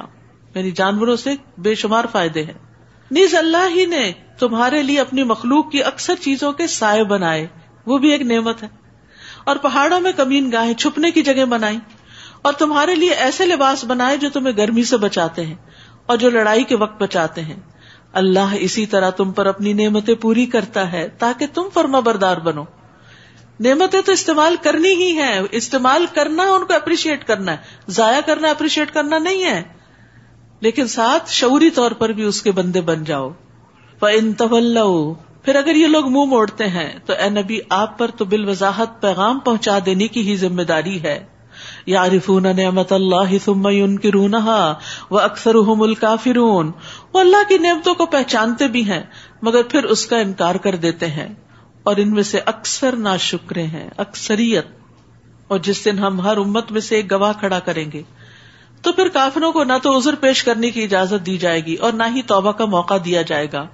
اور جب ظالم لوگ عذاب دیکھ لیں گے تو پھر ان کے عذاب میں تخفیف نہیں کی جائے گی اور نہ ہی انہیں مہلت دی جائے گی. اور جو مشرکین اپنے شریکوں کو دیکھیں گے تو کہیں گے اے ہمارے رب, یہ ہیں ہمارے خود ساختہ شریک جنہیں ہم تجھے چھوڑ کر پکارا کرتے تھے. اس پر وہ شریک انہیں صاف جواب دے دیں گے کہ یقیناً تم جھوٹے ہو, ہم نے تمہیں اپنی عبادت کے لیے کب کہا تھا. حقیقت یہ ہے کہ یہ جو غیر اللہ کو پوجنا ہے نا, یہ بھی اصل میں اپنی خواہشات ہی کی پوجا ہے, کہ جو چیز اٹریکٹ کرے, جو چیز مزین ہو, اس کے پیچھے لگ جائے انسان. یہ دنیا میں جو بہت سے الہوں کا کانسیپٹ ہے وہ کس وجہ سے بنا, یا انسان ان سے ڈرا, یا ان سے اس نے کوئی فائدہ حاصل کیا, یا ان سے اس کی کوئی خواہش پوری ہوئی تو وہ اسی کے آگے بچ گیا, جبکہ ان سب کو بھی بنایا تھا رب نے, اور رب کو وہ بھول گیا. رب کو بھولنا یہی دراصل بہت بڑی ناشکری ہے. اس دن وہ اللہ کے حضور اپنی فرما برداری پیش کریں گے. قیامت کے دن کہیں گے اب ہم فرما بردار بنتے ہیں, اور جو کچھ افطرا پردازیاں وہ کرتے تھے سب کچھ انہیں بھول جائے گا. یہ وہ لوگ ہوں گے جنہوں نے کفر کیا اور اللہ کی راہ سے روکتے رہے. ہم ان کے عذاب پر مزید عذاب کا اضافہ کرتے جائیں گے, اس لیے کہ وہ فساد مچایا کرتے تھے. اور جس دن ہم ہر امت میں سے انہی میں سے ایک گواہ کھڑا کریں گے, اور ان پر ہم آپ کو گواہ لائیں گے. اور ہم نے آپ پر ایسی کتاب نازل کی ہے جس میں ہر چیز کی وضاحت موجود ہے, اور اس میں مسلمانوں کے لیے ہدایت, رحمت اور خوشخبری ہے. تو قیامت کے دن نبی صلی اللہ علیہ وسلم گواہی دیں گے پچھلے تمام انبیاء کی کہ انہوں نے اپنی امتوں کو پیغام پہنچا دیا. آپ کو کیسے پتا چلا؟ وحی کے ذریعے, کیونکہ گواہی علم کی بنا پر دی جاتی ہے. ان اللہ یأمر بالعدل والاحسان وایتاء ذی القربى وینہی عن الفحشاء والمنکر والبغی یعظکم لعلکم تذکرون. اللہ تمہیں عدل, احسان اور قرابت داروں کو امداد دینے کا حکم دیتا ہے, اور بے حیائی, برے کام اور سرکشی سے منع کرتا ہے. وہ تمہیں اس لیے نصیحت کرتا ہے کہ تم اسے قبول کر لو اور یاد رکھو. قرآن مجید کی یہ آیت جو ہے یہ بہت جامع آیت ہے. اس کو سب سے جامع آیت قرار دیا گیا, جس میں 3 کام کرنے کا حکم ہے اور 3 کام نہ کرنے کا, 3 کاموں سے روکا گیا ہے. سب سے پہلے عدل کا حکم ہے. عدل سے مراد فرائض ادا کرنا ہے, یا عدل سے مراد اعتدال کی زندگی بسر کرنا ہے. اور احسان سے مراد مستحبات کو ادا کرنا ہے، حق سے زیادہ دینا ہے. خاص طور پر رشتہ داروں سے احسان کا حکم دیا گیا ہے، کیونکہ انسان برابری کا معاملہ کرنا چاہتا ہے، جیسا کریں گے ویسا ہی بھریں گے. لیکن کرنا کیا چاہیے کہ وہ نہ بھی کریں تو آپ کریں، وہ کم کریں تو آپ زیادہ کریں، وہ بھول جائے تو آپ یاد رکھیں ان کو، وہ میسج نہ کریں رمضان مبارک کا تو آپ کر دیں. رسول اللہ صلی اللہ علیہ وسلم نے فرمایا بلوا ارحامکم ولو بالسلام، اپنے رشتہ داریوں کو تازہ رکھو، گیلا رکھو، خواہ سلام کے ساتھ ہی کیوں نہیں. تو رشتہ داروں کو سلام دعا کرتے رہیں. اصل میں جب بہت عرصے تک ہم نہیں کرتے نا، پھر کیا ہوتا ہے، پھر اور شرم آتی ہے، کہیں گے یاد آ گئے ہم، وہ کہتے بھی ہیں اصل میں. تو پھر ہم اس بات کو نہیں سن پاتے کہ ہائے یہ کہیں گے اس لیے ہم اب بھی نہیں کرتے، اور اس طرح دوریاں ہوتی ہی چلی جاتی ہیں، عرصہ گزرتا ہی چلا جاتا ہے. تو اس دفعہ ہمت کر لیں، کیونکہ اللہ کی معرفت بندے کو اس قابل بناتی ہے کہ وہ لوگوں کی باتیں سن لے، وہ لوگوں کی باتیں سننے کے قابل ہو جاتا ہے، کیونکہ وہ سمجھتا ہے کہ میرا رب جانتا ہے میں کیا ہوں اور میں کیوں کر رہا ہوں. تو اگر لوگ نہیں سمجھتے تو کیا ہوا. تو یہ پہچان یا یہ معرفت جو ہوتی ہے یہ بندے کو بہت اسٹرانگ کر دیتی ہے. وہ چھوٹی چھوٹی باتوں پہ ناراض نہیں ہوتا، کیونکہ بہت ساری چیزیں لوگوں کی مس انڈرسٹینڈنگ کی وجہ سے آپ کے بارے میں اوپینین ہوتے ہیں جس سے آپ اوفینڈ ہوتے ہیں. تو سو بٹ ہو کیئرس، کرتے رہیں. آپ اپنی طرف سے وہ کریں جو آپ کو کرنا چاہیے. کسی کی ایسی بات کی وجہ سے نیکی کا کام چھوڑ نہیں دینا چاہیے، کیونکہ صلہ رحمی سے عمر میں بھی اضافہ ہوتا ہے، رزق میں بھی اضافہ ہوتا ہے. اگر یہ دو چیزیں زیادہ چاہیے تو لوگوں کی باتوں کی پرواہ نہ کریں، احسان کا معاملہ کریں. نبی صلی اللہ علیہ وسلم نے اپنی بیماری کے آخری ایام میں وصیت جو کی تھی وہ کیا تھی؟ کہا ارحامکم ارحامکم، تمہارے رشتہ دار یعنی رحم کے رشتوں کو توڑنے سے بچو. بہن بھائیوں کو بعض اوقات ہم انتظار کرتے رہتے ہیں کہ ان کی طرف سے پہل ہو. نہیں، ہمیں فکر ہونی چاہیے پہلے میں آگے ریس میں نکل جاؤں. جیسے دوڑ رہے ہوتے ہیں نا تو اس وقت کتنی آپ ایفرٹ لگاتے ہیں کہ نہیں میں نے آگے نکلنا ہے، میں نے جیتنا ہے. تو نیکیوں میں بھی فاستبقوا الخیرات میں بھی یعنی اس بات کا انتظار نہ کرے کہ کوئی کرے گا تو میں بھی کر لوں گا، ریٹرن کر دوں گا جواب. نہیں، پہل کرنے کی سوچیں، جلدی کریں. تو ان اللہ یامر بالعدل والاحسان وایتاء ذی القربى، 3 چیزیں کرنے کی. آپ دیکھیے کہ کتنے سارے کام ہو سکتے تھے نا کرنے والے، لیکن 2 جامع باتیں کر کے رشتہ داروں کو دینے کی بات کرتی. اور کیا نہیں کرنا؟ فحش باتیں، فحش کلام، فحش عمل اور منکر، گناہ کے کام، بغی، ظلم، سرکشی. تو ایتاء ذی القربى کے مقابلے میں سرکشی ہے کہ حقدار کو بھی اس کا حق نہ دیا جائے. اور اگر تم نے اللہ سے کوئی عہد کیا ہو تو اس کو پورا کرو، اور اپنی قسموں کو پکا کرنے کے بعد مت توڑو، یعنی اپنی منتیں نظریں پوری کرو. جبکہ تم اپنے قول و قرار پر اللہ کو ضامن بنا چکے ہو، جو تم کرتے ہو اللہ اسے خوب جانتا ہے. اور اس عورت کی طرح نہ ہونا جس نے بڑی محنت سے سوت کاتا پھر خود ہی اسے ٹکڑے ٹکڑے کر ڈالا. بعض لوگ کام کر لیتے، غصے میں آتا ہے وہی اٹھا کے پھینک دیتے ہیں، توڑ دیتے ہیں، جلا دیتے ہیں، پھاڑ دیتے ہیں، پھینک دیتے. بعض لوگوں کو کھانا پسند نہیں آتا تو اس کو جا بن میں ڈالتے ہیں. غصے کے عجیب عجیب اظہار کرتے ہیں، سن کے انسان حیران ہوتا ہے کہ انسان ہے یا جانور ہیں، کیونکہ جانور بھی ایسا نہیں کرتے. تم اپنی قسموں کو باہمی معاملات میں مکر و فریب کا ذریعہ بناتے ہو کہ ایک جماعت دوسری سے ناجائز فائدہ حاصل کرے. اللہ تو ان قسموں اور معاہدوں کے ذریعے تمہاری آزمائش کرتا ہے، اور قیامت کے دن تم پر یقیناً اس بات کی وضاحت کر دے گا جس سے تم اختلاف کیا کرتے تھے. اور اگر اللہ چاہتا تو تمہیں ایک ہی امت بنا دیتا، لیکن وہ جسے چاہتا ہے گمراہ کرتا ہے اور جسے چاہتا ہے ہدایت دیتا ہے. اور جو کچھ تم کرتے رہے اس سے متعلق ضرور تمہاری باز پرس ہوگی. نیز تم اپنی قسموں کو باہمی معاملات میں دھوکہ دینے کا ذریعہ نہ بناؤ، یعنی جھوٹی قسم کھا کے ناجائز بینیفٹس مت حاصل کرو، ورنہ تمہارے قدم جم جانے کے بعد پھر سے اکھڑ جائیں گے. اور عہد شکنی کی وجہ سے جو تم اللہ کی راہ سے روکتے رہے اس کی پاداش میں تمہیں برا نتیجہ بھگتنا ہوگا، اور آخرت میں تمہارے لیے بہت بڑا عذاب ہوگا. اللہ سے کیے ہوئے عہد کو تھوڑی سی قیمت کے عوض مت بیچو، کیونکہ جو کچھ اجر اللہ کے پاس ہے وہ تمہارے لیے بہتر ہے. اگر تم جانو جو کچھ تمہارے پاس ہے وہ سب ختم ہو جائے گا، اور جو اللہ کے پاس ہے وہ باقی رہنے والا ہے. اور ہم صبر کرنے والوں کو ان کے اچھے اعمال کے مطابق ضرور ان کا اجر عطا کریں گے. سبحان اللہ. دنیا میں جو کچھ ہے جانے والا ہے، اور جو اللہ کے پاس آپ اپنے ہاتھوں سے بھیج رہے ہیں وہ وہاں جمع رہے گا. من عمل صالحا من ذکر او انثی وہو مؤمن جو شخص بھی نیک عمل کرے گا، خواہ مرد ہو یا عورت، نو جینڈر ڈسکریمنیشن، بشرطے کہ وہ مومن ہو، ایمان شرط ہے، تو ہم اسے پاکیزہ زندگی بسر کرائیں گے. سبحان اللہ، دنیا میں بھی اچھی زندگی کا وعدہ ہے، اور آخرت میں ان کے بہترین اعمال کے مطابق انہیں ان کا اجر عطا کریں گے. یعنی یہ نہیں کہ اگر ہم اللہ کے راستے پہ چلتے ہیں تو دنیا ختم ہی ہو جاتی ہے، نہیں. جو شخص صرف دنیا طلب کرتا ہے تو بعض اوقات دنیا بھی نہیں اس کو ملتی اور آخرت تو ہے نہیں اس کے لیے، لیکن جو آخرت طلب کرتا ہے اللہ اس کو وہ بھی دیتا ہے اور دنیا بھی دے دیتا ہے. تو عقل مند کون ہے؟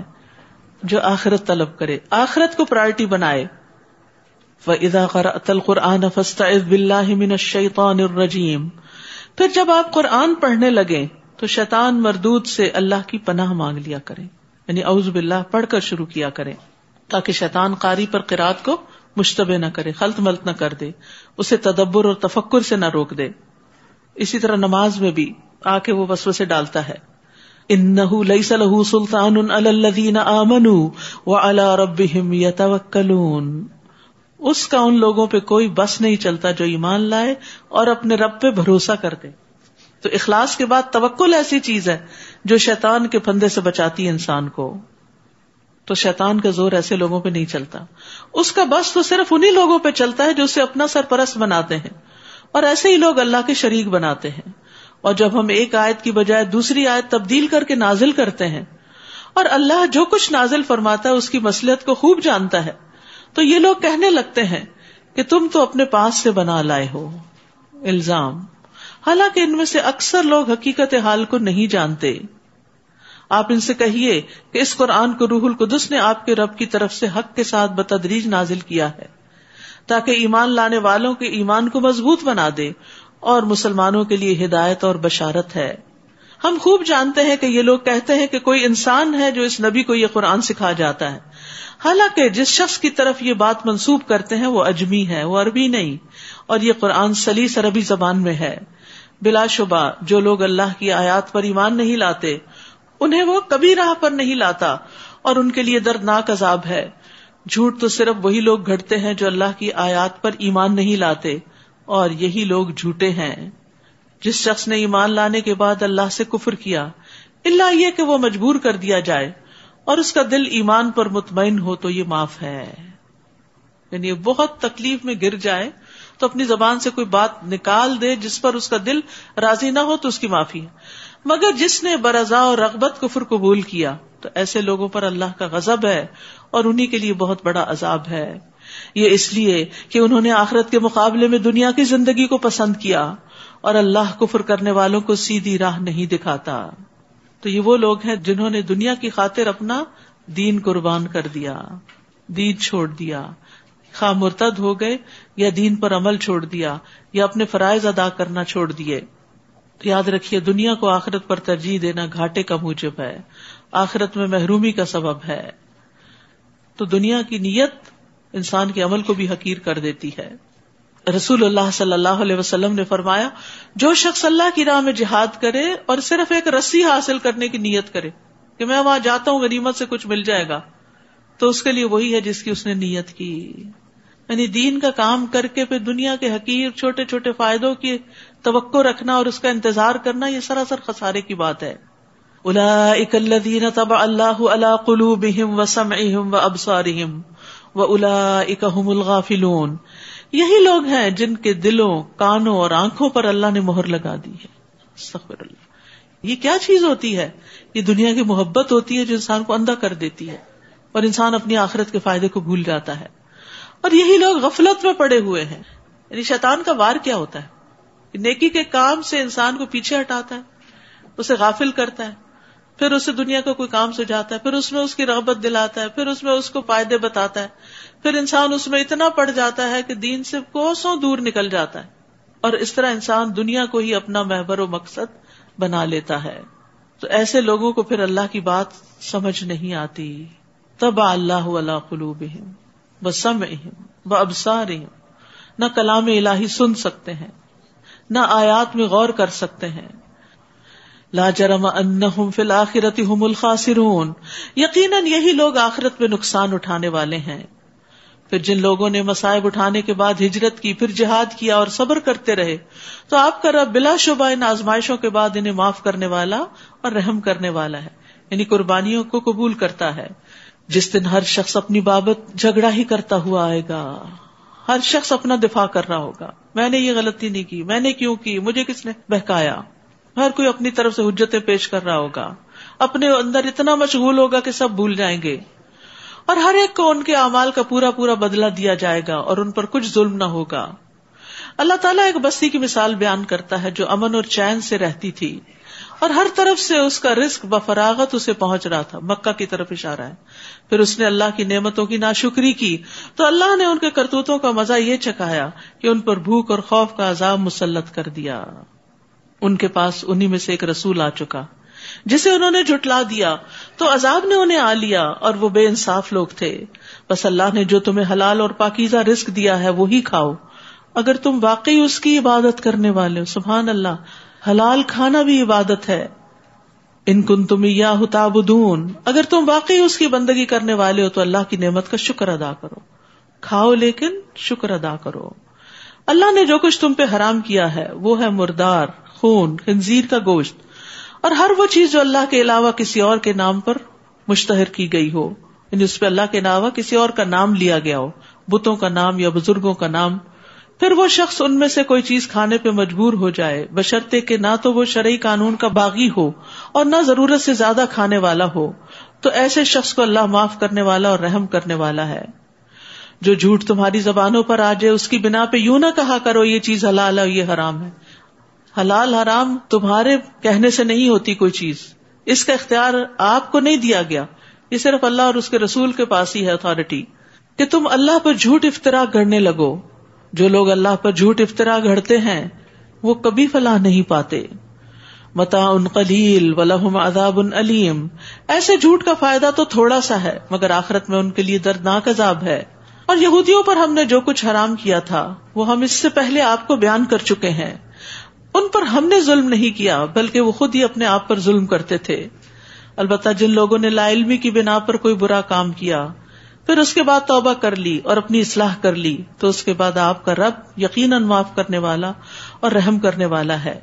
ان ابراہیم کان امۃ قانتا للہ حنیفا ولم یک من المشرکین، ابراہیم علیہ السلام کی تعریف بیان ہو رہی اور وہ ہمارے لیے اسوہ حسنہ ہے۔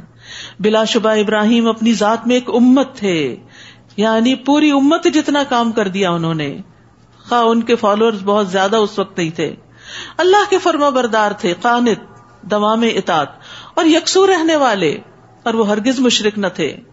شاکرا لانعمہ اجتباہ وہداہ الی صراط مستقیم، وہ اللہ کی نعمتوں کے شکر گزار تھے۔ تعریف، اللہ نے انہیں چن لیا اور سیدھی راہ دکھا دی، تو شکر گزار کو اللہ تعالیٰ دنیا میں بھی بھاگ لگاتا ہے۔ وآتیناہ فی الدنیا حسنہ وانہ فی الآخرۃ لمن الصالحین، ہم نے انہیں دنیا میں بھی بھلائی عطا کی اور آخرت میں تو وہ یقیناً صالحین میں سے ہوں گے۔ پھر ہم نے آپ کی طرف وحی کی کہ یکسو رہنے والے ابراہیم کی ملت کی اتباع کرو، اور وہ مشرک نہ تھے۔ تو نبی صلی اللہ علیہ وسلم کو بھی کیا حکم ہے کہ وہ ابراہیم علیہ السلام کی پیروی کریں۔ اور رہا سبت ہفتے کا دن، تو وہ صرف ان لوگوں پر مسلط کیا گیا جنہوں نے اس بارے میں اختلاف کیا تھا۔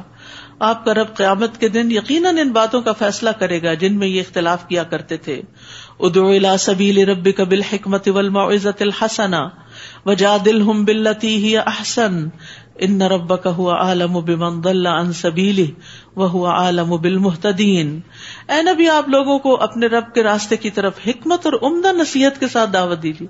یہ دعویٰ کا طریقہ کار بتایا گیا کہ ہر وقت دعویٰ نہیں ہوتا، حکمت ہوتی ہے موقع کی مناسبت سے بات کرنا، اور عمدہ نصیحت جو دوسرے کے دل میں اتر جائے، اور ان سے ایسے طریقے سے مباحثہ کیجیے جو بہترین ہو۔ کبھی آرگومنٹس دلیل دینے کی بھی ضرورت پیش آتی ہے، وہ بھی خوبصورت ہو۔ بلا شبہ آپ کا رب اسے بھی خوب جانتا ہے جو اس کی راہ سے بھٹک چکا ہے، اور وہ سیدھے راستے پر چلنے والوں کو بھی خوب جانتا ہے۔ وَإِنْ عَاقَبْتُمْ فَعَاقِبُوا بِمِثْلِ مَا عُوقِبْتُمْ بِهِ، اور اگر تمہیں بدلہ لینا ہو تو اتنا ہی بدلہ لو جتنی تم پر زیادتی ہوئی، اور اگر برداشت کر جاؤ تو صبر کرنے والوں کے لیے یہی بات بہتر ہے۔ تو یاد رکھیے، برائی کے بدلے میں صبر کرنا مسنون فعل ہے۔ نبی صلی اللہ علیہ وسلم نے فرمایا نصبر ولا نعاقب، ہم صبر کریں گے اور بدلہ نہیں لیں گے. وَاصْبِرْ وَمَا صَبْرُكَ إِلَّا بِاللَّهِ، آپ صبر کیجیے اور آپ کا صبر اللہ ہی کی توفیق سے. صبر اللہ سے مانگنا چاہیے کیونکہ اللہ ہی دیتا ہے. اور ان لوگوں کے متعلق رنجیدہ نہ ہو اور ان کی چال بازیوں پر تنگی محسوس نہ کریں. ان اللہ مع الذین اتقوا والذین هم محسنون، بلا شبہ اللہ ان لوگوں کے ساتھ ہے جو اس سے ڈرتے ہیں اور جو اچھے کام کرتے ہیں. تو یاد رکھیے اللہ کا ساتھ پانے کے لیے تقوی اور احسان کی روش اختیار کریں. وآخر دعوانا ان الحمد للہ رب العالمین. سبحانک اللہم وبحمدک اشہد ان لا الہ الا انت استغفرک واتوب الیک. السلام علیکم ورحمۃ اللہ وبرکاتہ.